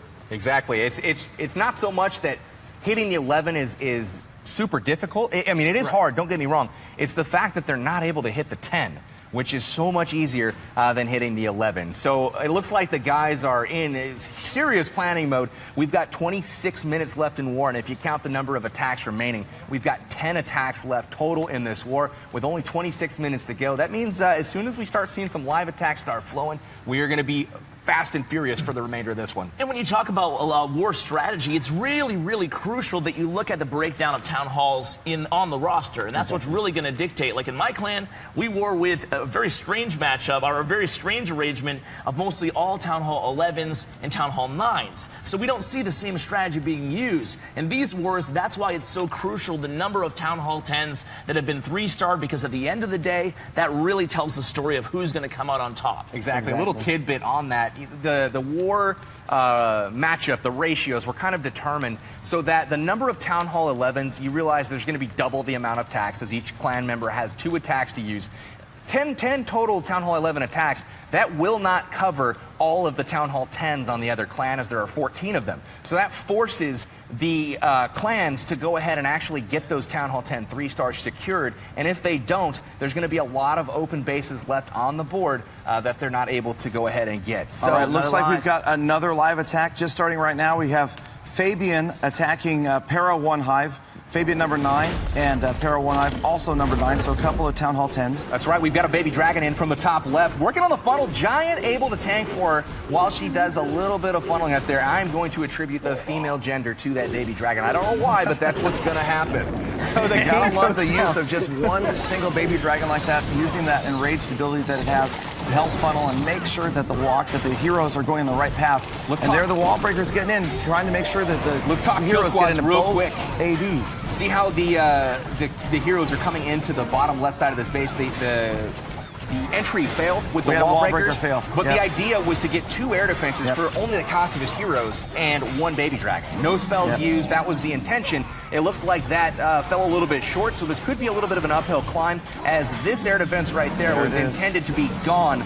So these balloons may not have an opportunity to make it all the way through this base, but he can correct this with the amount of spells that he has remaining. Yep, so right here is where you see players trying to adjust on the fly. He was hoping to have a second AD down. Now that one is still up. He's still going around there on the right-hand side with the entry and obviously the balloons in over that Town Hall, but that far left air defense took care of that lava hound over there. You can see the pups on the far left of the screen. Still plenty of balloons left on the map here, though, gentlemen, and the heal spell very, very nicely placed, more so to keep those balloons alive, to distract those wizard towers for the back-end balloons coming around the other side. And here comes balloons perfectly placed for that hidden Tesla. They're fighting the sweeper. Now that the sweeper's down, it reroutes the balloons up top. That's going to take them down to the wizard tower. They're going to have to backtrack if they want to take it care of. Last hate's going to help out. Balloons trying to get there, just annihilated. Just fell short there. That tricky area with the air defense. If that wall breakers had not failed on the entry, that would have been a 3-star, boys. It's a completely different story if that last air defense on the left-hand side is gone. Absolutely. If the last air defense is gone, that makes it a far easier job for the balloons. The sweeper playing a crucial role, pushing the balloons back from the wizard tower and archer tower on the top left, and he held the poison a little bit too long, allowing those air skellies to go ahead and chip away. Ultimately, the attack falls a little bit short, but I think the Dark Looters are onto something with regards to this base. It's just a matter of execution at this point, and will they have enough attacks remaining to get the 3-star taken care of? I've seen some really good plans so far on this base. It's just a matter of tweaking until they find the right recipe to get the 3-star. Yeah, and you know, we talk about the evolution of base design and how things are changing to fit the current meta. I was curious, if we look at our players here, LB, can you talk a little bit specifically about, just let me know if you have a live attack, guys. Coming soon, yeah. Specifically about Town Hall 10s. Even though you're a Town Hall 9, we see that, you know, the evolution of anti-3-star base design. For a while, the Town Halls were more centralized, then they were put off to the side, but still within the perimeter of the walls. Now, especially at Town Hall 10, we're seeing the Town Hall structure itself used primarily just for HP buffer. Here we go again. We got another Vincent. This is Vincent for one hive is forced to go after that other 11. So that's right. So we've got Vincent coming in on Towson Pro, who is sitting over there on the other side of the bench. So Vincent trying to go ahead and secure. It looks like a Town Hall 11 triple, so going for glory. Galadon, and a quick side note, Galadon and I know how it feels to be tripled by Vincent. Yep. I am a member of One Hive right now, and I got my base annihilated by Vincent and Ozzy. And just so you guys know, as we're watching this attack, the score right now with 22 minutes left is 109-109. So very interesting. Deadlocked. The guys in the clans. This is the base, right? That needed an extra star to get the second one. Is that correct, LB? That is correct. Yep, yes. All right. So Vincent has to get the 2-star here. So you're going to see his balloons and pups and everything. It's going to be skewed a little bit to try to make sure that the Town Hall is secured. So even if he falls short of getting the 3-star, see the clone spell right there. It's beautiful clone in the middle. He's trying to drive those troops in. Oh, look at the Inferno taking out the pups. This is going to be tough, as all the buildings are up around the side are going to make those pups ring around. So he's got to try to get the 3 right now. It's going to be crucial that he gets that done. A lot of balloons still left on the board here, and look at them move through this base. Some pups hanging back. I think eventually they'll lock on, move on from the clan castle to the Town Hall at there. the bottom right. Exactly. This is looking really good here for Vincent. That looks really good. So much point defense. It's going to fall a little bit short, guys. The balloons are disappearing at just the worst moment there. But you've got to get this Town Hall. The Town Hall is the question, guys. They will expose within within range of that town hall. When these pups come around, if they come after the town hall, you've got 2 expos off to the left, and that could be the difference. You've got to get this town hall down right now. There it is. Beautiful placement on those back just out of the range. Those just back-end minions there. There it is. Celebrating. Look at how close that range is on those lava pups and maybe 1 or minions. 2 tiles from complete devastation right there, as the lava pups are going to go heroic, take down that town hall. That's going to be the second star, and that's exactly what these guys wanted. Not only a second star, but look at the percentage. Now, they weren't counting on a town hall 11 triple. Exactly. Over 90% on this town hall 11. So it's a bad thing that they had to have an 11, go after another 11, but it's a great thing if this does come down to a tie that you're going to see a 90+% on a town hall 11 attack. Absolutely, Galadon, and you can see, just wanted to point out again that he saved 2 minions, and 2 minions at the very end there. Sometimes a player who, of lesser skill maybe, or intelligence, who hadn't planned out every single troop, would have just started picking off outside buildings with those minions. Just dump them. They waited until they cleared that outside. But they waited until they had the path to the town hall, just narrowly avoiding those air defenses, the expos, and pulled it off there. That's very, right. very Right. With the 92%. So let's go ahead and take a look at the scoreboard one more time, you guys. As you can see, we have under 20 minutes left in this war. This is close, One gentlemen. Hive with that Town Hall 11 2-star taking the lead, 110-109. 3 attacks left for One Hive. 5 attacks left for Dark Looter, you guys. Dark Looters, we have 8 attacks left and only 19 minutes remain in this war. It's about to get crazy. Do we have a live attack going? Not right now. Okay. Not quite yet, but we got 4 out of the final 5 attacks. Itsu's got to go. Itsu's got one. Itsu's ready. Says he has 4 to out go. of the final 5 attacks are Town Hall 11s for Dark Looters. So let's see if we can... Itsu, who you hitting, man? I will hit number 7. Number 7. Number 7 it is. So Dark Looters being down by 1 star, but this actually kind of puts them in the driver's seat, having this many Town Hall 11 attacks remaining. And it's very important to point out right now that there's actually only a 1 star on One Hive's Town Hall 10s. Ooh. So it's a possible 2-star opportunity for the Dark Looters. Exactly. That's huge. So you go after IU Jimmy, number 8, who's just been 1-starred, and that puts Dark Looters ahead. If that's a 3, puts them ahead 111, 110. This is really neck and neck. Yes. Really back and forth. We've seen a lot of back and forth. That's right. And where is Itsu going? There it is. Chris. We got the live coming in right Okay. now. We've got 2 air defenses up top, 2 on the bottom. So he decides to go with the bowlers and witches. A little bit wonky for him. The square base makes for great pathing through it. He's going to start up on the left side with the bowlers and witches and going to drop the giant. And it looks like a golem out of the clan castle from that left side. From the top, the far right side of the base, bowlers and witches again creating a massive funnel. And ultimately, he's going to be working his way towards that cannon to get all the way into the wall. There it is. Jump spell goes down. Heroes are on the field at this point, and they're all working their way towards the core of the base. Yep, you've got 3 jump spells. Watch for the second. There it is. The second jump spell giving access to the first Inferno Tower. Now the third jump spell will come out of the core, see where the clan castle is. It's going to open up that compartment that leads to, there it is, the last Inferno Tower. So again, this path being laid down by the jump spells going all the way through the base. The bowlers at the top of the screen taking out that town hall. Second star coming for damage survive any over second. here and let the golem get in front. Unfortunately, one goes down, but now we have a golem tanking. And we have the last witch targeted by the mortar. So that left side's getting pretty weak, although we do have some tanking power still left alive. Bowlers and Queen in the core, pushing towards the final Inferno Tower. There they go, locking onto the Expo. It goes down. Now to the cannon. How to get that Inferno? There it is. Now to the Inferno. Queen takes it it out. We've got a good push coming from the right side. A few witches left over. A couple badly damaged as well. Gonna have to need your ability any second now here. Hopefully he's got a spotter. There we go. Oh, Queen's man. ability activated, and that goes last Wizard Tower. Giant bomb. Took out that bowler. 2 Teslas. Still not looking that good, gentlemen, because of those 2 Teslas and that cannon. And the golem's gone. The golem will no longer tank, so the Teslas and the bomb tower and the mortar, 2 It's going to come down to the up. skellies, and can they avoid this mortar here? There's the first shot. They move on. They do avoid it. Can they avoid it long enough for that Queen to get out of the compartment and back them up? Another mortar around the corner there. It looks like they're going to get annihilated. Mortar goes down, so now splash. it's the Queen. We've got the Warden still alive as well. And of course mortar. they switch targets. Oh no, that is brutal. So now the Queen stays on the inside. That's not going to get her to the cannon. This is looking like it's going to be a fail. We've seen crazier things happen, but yeah, One Hive sounded kind of happy the giant over there. bomb really putting the final stake there. There it is. There's Queen some goes woos down. from One Big Hive. hold right there for One Hive. Chris flexing on defense in that one. Wow, so that picks up 1 additional star. Another There he no. is. We're still talking about IU Jimmy, actually. Yes, that was yes. the one that was only That's one just star. a wash. Look at this, two guys. star. The Warden outranges every other defense, but I don't know that he has the time. This is really interesting. Yeah, less than 30 This is really seconds. interesting. He Now, hops into range of the cannon 95. there. Look at that, so close. Oh, jeez. If only that cannon were super weak and he could turn it just one shot. And the mortar's going to finish him off. Down All he goes, 96% 96. two-star for Towson Pro. That puts One Hive Good try, man. right there in the thick of it, 110, We're 109. still looking Dark Looters trying to close off. 4 attacks left for Dark Looters, 3 attacks left for One Hive at this point. Oof, it is coming down to it, guys. Are you the players? Are you guys as nervous as I am? Like, I'm not even in the war, and I'm like, I got goosebumps. I don't know how this is going to end up.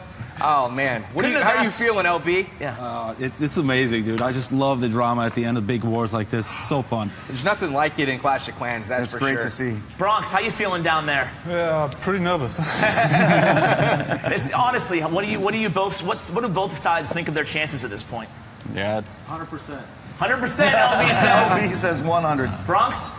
Yeah, I think it's pretty tied up right now. Pretty tied up. Yeah. Really is. Surely anybody's down game. 1 star, but they have 1 extra attack. Right, So, I mean, so they're sitting in really good position. It literally all comes down to this, guys. The final 14 minutes of the war. Essentially, we're in a virtual tie if you look at the fact that there is that Town Hall 10 that's only been 1-starred, and Dark Looters with the additional attack. It's kind of a virtual tie right now. You have to expect that would have been 2-starred earlier. We'd see a tie right now. It's again coming down to the 3 stars. We've got that Town Hall 11 has been 2-starred at this point. Vincent just went in on that, picked up the 92%. So all 2 stars on the Town Hall 11s at this point. So each clan even right now. And if we look at the war map, actually, One Hive has, let's see, 1, 2, 3, 4, 5 bases left remaining. And then on the left side here for the Dark Looters, they've got 1, 2, 3, 4, 5 as well. So very, very close. Yeah, that extra star is a wash, kind of. Yeah. So you don't pay attention to that right now. 5 bases to 5 bases. Who can triple the most coming down the stretch? Oh my God! Right. It's pretty crazy. But just to finish up the point I was making while you wait for the next live attack earlier, is the Town Hall 10s have the Town Hall always outside the perimeter of the base, whereas Town Hall 11 defensive meta, Town Halls even on anti-3s are often centralized now. So the point being is because you're seeing all these dips and you're seeing the Town Hall 10s attack up. So you don't want to give the Town Hall 10s that free Town Hall as you used to kind of back in the day when things were a little bit different. Powerbang specifically, how does the meta shift, or how does the defense shift according to the current meta? Well, basically what you're seeing, it's a great question. The war strategy that's very common right now is that the Town Hall 10s, because it's easier and a more likely chance that they can secure a 2-star on a Town Hall 11, you're going to see that as the first option for them before the Town Hall 10s hit the Town Hall 10s. Each clan will have their specialized Town Hall 10 versus 10 players, the guys that are very proficient at securing those 3 stars. But since there's a higher likelihood of doubling those Town Hall 11s, that's where they're going to go first. And the reason the Town Hall in the center is important, you just look at this war, for example. One Hive struggling mightily to get those 2 stars, ultimately forced to bring the Town Hall 11 up to take care of that Town Hall 10 base. In the end, though, they got it done. It was just a few fewer chances to hit the 10s with their 10s that ultimately could have put them over the top. So now we're sitting here in a virtual tie with 12 minutes to go in the war. Yeah, and oftentimes, even more casual players might not realize that the Town Hall at Town Hall 10 and especially 9 just not as important as it may have been in previous years or months or updates. And when you're placing your Town Hall 10, what is the biggest thing you're looking for, your Town Hall as a Town Hall 10? What is the biggest thing you're looking for in terms of value placement? Well, we saw today a lot of these Town Hall 10s are being set to protect the air defenses. A lot of these setups have all 4 air defenses off to one side of the base, and that's always where you're going to find the Town Hall super high hit point structures, Town Hall dark elixir storage. Clan Castle, of course, is going to be centered in the core, usually with the Archer Queen. But like, for instance, with my clan, all Town Hall 11s, you will see that Town Hall 11 out towards the outside. But these guys, they know exactly what's happening. It's very rare, like we talked about earlier, that 11 has to attack an 11. What we saw today was something that One Hive hoped not to have happen. Absolutely. No, it's a good point, and it really does. You brought up a good point about your clan, and it really does depend on your clan composition. That's why in clans like the CWL, you often see the types of designs you do because they fit into the system. Right. And, you know, more importantly, too, is it's almost like I compare it to a chess match between the attacker and the defender, and you try to think one head of what your opponent's going to do. In other words, you try to anticipate where they're going to enter the base, and you almost try to lure them into the base. Here we go. All right, so we've got Flossie. The Town Hall 11 from Dark Looters Flossie is going to dip after IU Jimmy. This is the last Town Hall 10 that was only 1-starred, but again, like we were talking about a few seconds ago, consider this base basically already 2-starred. This is absolutely going to have to be a 3-star attack that Flossie is trying right here. This is a crucial 3-star. This is absolutely crucial, and the reason you're seeing the Town Hall 11 here is it's got those 2 stars available. They want to make sure that they knock that out, no problem. There's the early balloon entry. Haste spell gets him. Little split there. He was hoping to get a free shot at the Inferno. Look at this. Check it out. Oh, man, very nice idea, but unfortunately they do break left a little bit to the mortar. The Inferno Tower will stay up. He's got 15 balloons left. He does have 9 bowlers left in the camp on this one. Double jump spell that is laid down here. He's got 1 for the heroes to get into the base to this Inferno Tower, and you're going to see another one to get all the way back to the Queen. So really nice work so far on the entry. I like the idea with the balloons, but it didn't quite work out for him, I don't think, the way he wanted. We'll see. Yeah, check out that second jump spell. Like you said, Archer Queen coming out. Good There's the patience Inferno's down. They're after the Archer Queen. Giant Bomb goes down. Sweeper goes down. And we're just about ready. And the air defense goes down. We're down to 1 air defense left, guys. Where is it? 1 air defense left, and the Warden has used the ability. So here comes the balloon see that Hound is going to path all the way across from about 4 o'clock on the base, all the way across to the center to go after that last air defense. Oh, there are 2. You're right. Yeah, they're right next to each other. Way I over didn't there see on the that. left-hand side, but the balloon's clearly far away. Check out those haste spells. Inferno's down.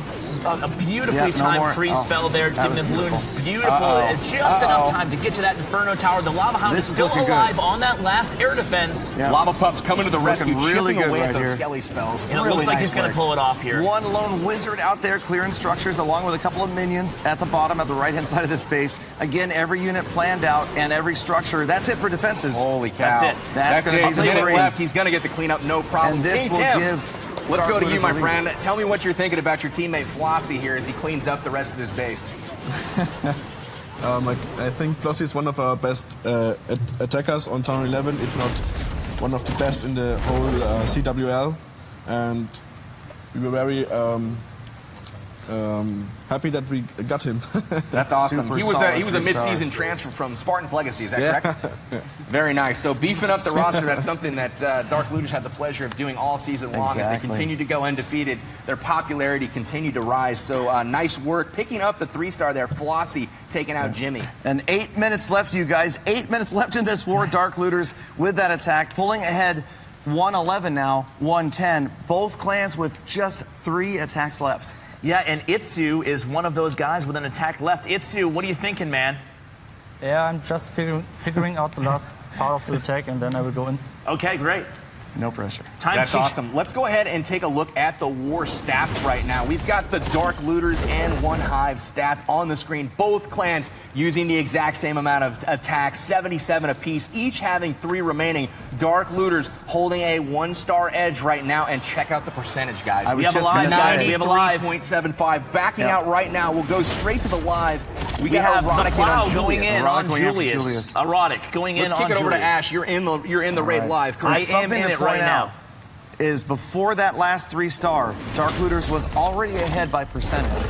So even when they were behind by 1 star, they were ahead in percentages. So Dark Looters, with a lot of those high percentage attacks we saw earlier, could make a difference if it comes down to the tie. Absolutely, and another Bowler Witch attack, and this has really been the most dependable strategy, a ground strategy for dips in this clan war thus far here. And again, just setting up a very beautiful funnel. And you don't need to use that many Bowlers and Witches on the flanks. Just enough so that the troops funnel correctly into the core, get them right into that Inferno Tower, and as Galadon pointed out earlier, jump them into the core and into the second Inferno Tower. All the way into the core right now, and you can see that exit spell, the jump spell on the far side. Again, multiple enclosures, allowing them to get to that cannon, the air defense, but more importantly, the last Inferno Tower as they get closing in on it right there. It's getting close. Things getting a little tricky here right now in the core. You know, unfortunately, sometimes with this strategy, it depends on the AI of the witches and how many of those splash units or the Inferno Towers end up targeting the witches rather than the skeletons once you get to the core of the base. Right now, could kind of go either way. The Archer Queen ability... We've got a lot of witches up on that top left side, and right now the mortar's missing the skeletons. So they may be able to push around that corner if they can stay alive. They're going to have the ability to support the heroes, including the Queen, who still has an ability left over, and that should be enough to combat that final section there on the right with the 2 Archer Towers, Expo, and the cannon that could do some serious damage to this the rest of this army. Absolutely. You still have 2 Archer Towers, 1 Cannon, 1 Expo, and 1 Wizard Tower. But like you said, Queen ability, plenty of skeletons, and Queen outside the range. Looks like there's only 1 witch alive at this point, though. We have the Archer Queen and out, but just going to miss the bomb there. So there it is. Archer Tower goes down by the Queen. She is going to keep pushing around. Check this out. Expo locks onto her. That's going to be trouble. This is going to be an issue here, guys. There it is. She's going to go around the corner. That Expo is going to be the Expo is going to... Oh no, she locks onto the Town Hall. She's not going to get in there. Is she going to get it? Not quite. Man. Not quite. But again, this base already 2-starred, so this was either a 3 or nothing. Really. Yes. Although maybe for the percentage could have made a difference. That's still a huge setback for One Hive as one of their final Town Hall 11s doesn't quite get the 3-star. And it looks like right now we've got another attack. This one is going to be a scout attack, it looks like. Yeah, this is a 9v11. Really not much hope of this one doing much of anything. Yeah, so this is a 9v10. We'll take a look at it here, but it's basically a scout attack trying to test a walk here. He's got both Inferno Towers left up, but Decampzella, I think I nailed it. Bronx, give me the thumbs up over there. So the Queen working her way down the right side of the base, maybe going to get to the Inferno, maybe not. She's going to keep walking though. But you know what? For a Town Hall 9 hitting the top Town Hall 10, I'd say 80% is a decent show. So at this point, guys, Dark Looters are sitting pretty at this point because they have 5 stars available. They have 5 stars available from Town Hall 10s. They have 3 attacks left. One Hive, only 2 attacks left. Plenty of stars available, but if Dark Looters executes here with their final 2 attacks, they've got this in the back. They can put it out of reach. Yes. Yes, they can put it mathematically impossible for One Hive to come back. But hey, there's still 4 minutes left. Anything can happen. My eyes are like 4 glued to the attacks stats left right now. now. I know. I can't look away from the iPad. 2 attacks from each side left. One Hive down by 1 star. So Dark Looters 111, One Hive 110. 2 attacks left for each side. 3 minutes and 40 seconds left. What are they doing to us? They're saving 4 attacks for the final minute of this war. We're not going to be able to catch them all. Maybe you guys can try to catch some. I'll try to catch some. We'll try to divvy it up. We'll do the best we can. Based on how they go, we'll try to kick it around as much as possible. So hopefully our crew's ready to So again, go if Dark crazy. Looters 3 stars on both of these hits, they win. It's over. That's exactly. So because at One this Hive point, with only 2 attacks left. At this point, One Hive has to 3-star here and hope for a fail on one of Dark Looters' attacks. Exactly. Basti and Itsu are the 2 for the Dark Looters, and for One Hive you have Duce and UT Fan, both of whom executed their first attacks as Town Hall 11 versus 10, and they both picked up the 3-star. So they're going to try to do it again. 6-packs. They're going to try to do it again. But so that magic number is 113. Here comes a live attack right now. You've got Duce attacking Valentine. I can't get in because there are no more spectator slots. Are you in, Ash? I am in. Ash is in. Watch his iPad. I am in, guys. So we have Duce attacking Valentine here, and it's another Bowler Witch attack. Again, tried and true method here. Hopefully this one can be converted here. He needs to pick up this 3-star. Cannot stress that enough here. So here comes the heroes, all funneled into the core. Things starting out pretty nicely here. Almost every one of these Town Hall 10s does have the Lava Loon in the Clan Castle. It's really the best Clan Castle composition at this point for Town Hall 10s in the current meta. But as you can see, all the troops funneling to the core. A nice, timely Grand Warden Eternal Tome ability. Lava Hound pops. Not a big deal here. There's not a super heavy concentration. As you can see, the other Inferno Tower close enough to the perimeter that the troops, the ranged troops, the air troops, the witches, and the Queen can deal with those pups in relative safely. Absolutely. Pushing to the final Inferno Tower right now. He's got to get that down. There it goes. There it goes. Looking pretty good. Bombs take it out. That's going to prolong that Inferno Tower's life. This could get interesting. still has the queen ability, though, and she is down on the right side of this base with no defense. That was an unfortunate bowler loss there, but I think he's still got it. He's still fine. 2 minutes 85%, left. I think I count 768 skeletons still on there. Yeah, this is looking good. That's about right. And you've got the splash from the mortar and the wizard on the far left side. But again, so many units left. The queen's ability left. Swagging the poison spell, I would imagine. 1 minute mark this left is in the war. critical. We still have 3 attacks outstanding. They are going in at the buzzer, guys. So and this should be the attack. And remember, that Inferno Tower only has like 1 hit point left on it. Yeah, it's just going to take a strong breeze to knock it down. And the queen ability's still alive, so I'm going to hop out. Yep, you can go ahead and head out because that's going to tie the score. One is minute going to tie left, it up guys. with a minute left in the We war. are under a minute. All right, 111, 111. There it is. There's the star on the scoreboard. 111. You needed that 3-star and you got it. It's 111, 111 here. So Dark Looters with 2 attacks left. If they put up just 1 more star, it could be out of range because if you look at the percentages, Dark Looters right now 94.18%. There's the scoreboard. One Hive 92.68%. So the percentage lead to Dark Looters, even though we're tied 111 each. And again, one last. I can't even.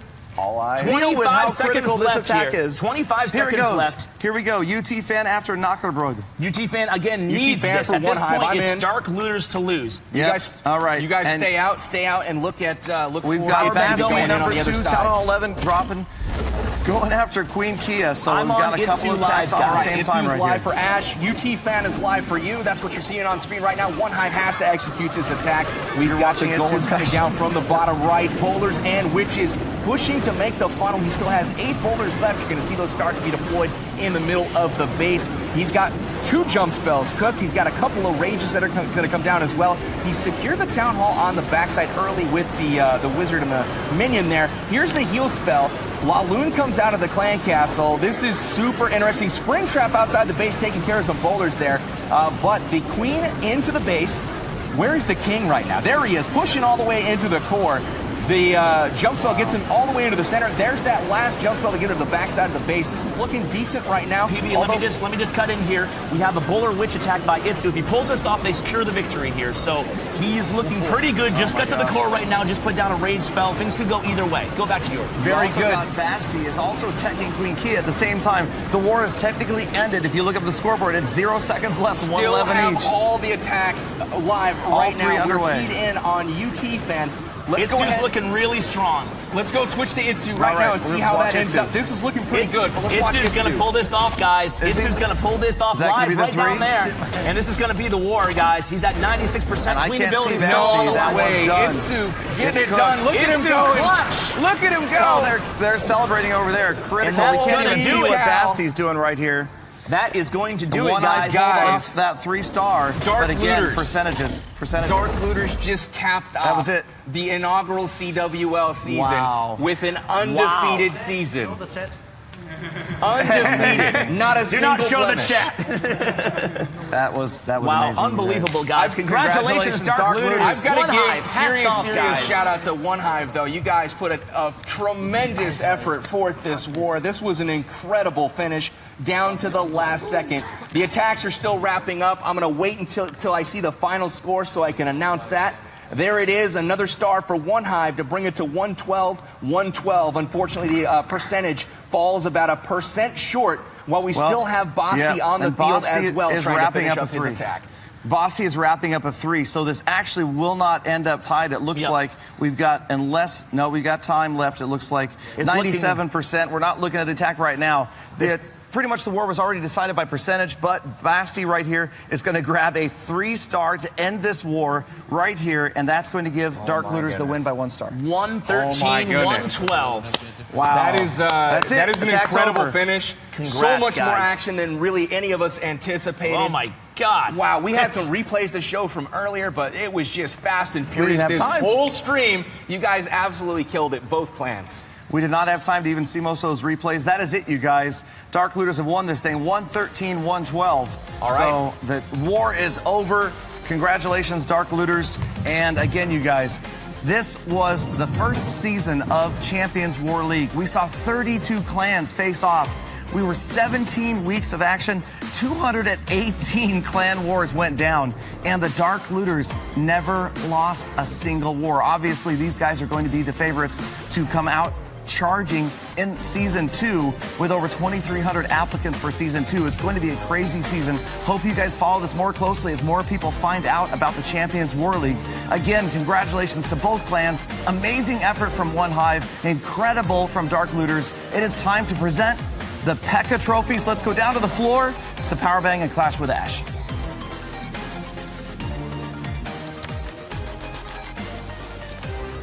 All right, guys, fantastic war. We've got the silver P.E.K.K.A. I want to congratulate One Hive on an outstanding season.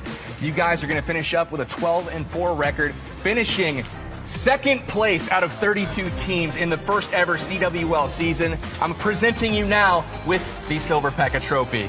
Congratulations, guys. Congrats, One Hive. All right, real quickly, LB, how was this season for you guys? Was CWL what you expected? Are you looking forward to Season 2? First of all, we're 100% looking forward to Season 2. We're in, we'll be an invite league, and we can't wait. Was it what we expected? Yes. It was really intense war, put us to the test, put us against the best clans in the world. We're thrilled to have been a part of it and gotten as far as we have, and congrats to Dark Looters. You guys did great. Thank you, man. That's awesome. And again, congratulations to One Hive, certainly proving that you guys are one of the best clans in the entire world. So hats off, seriously, guys. An amazing final stretch of the season.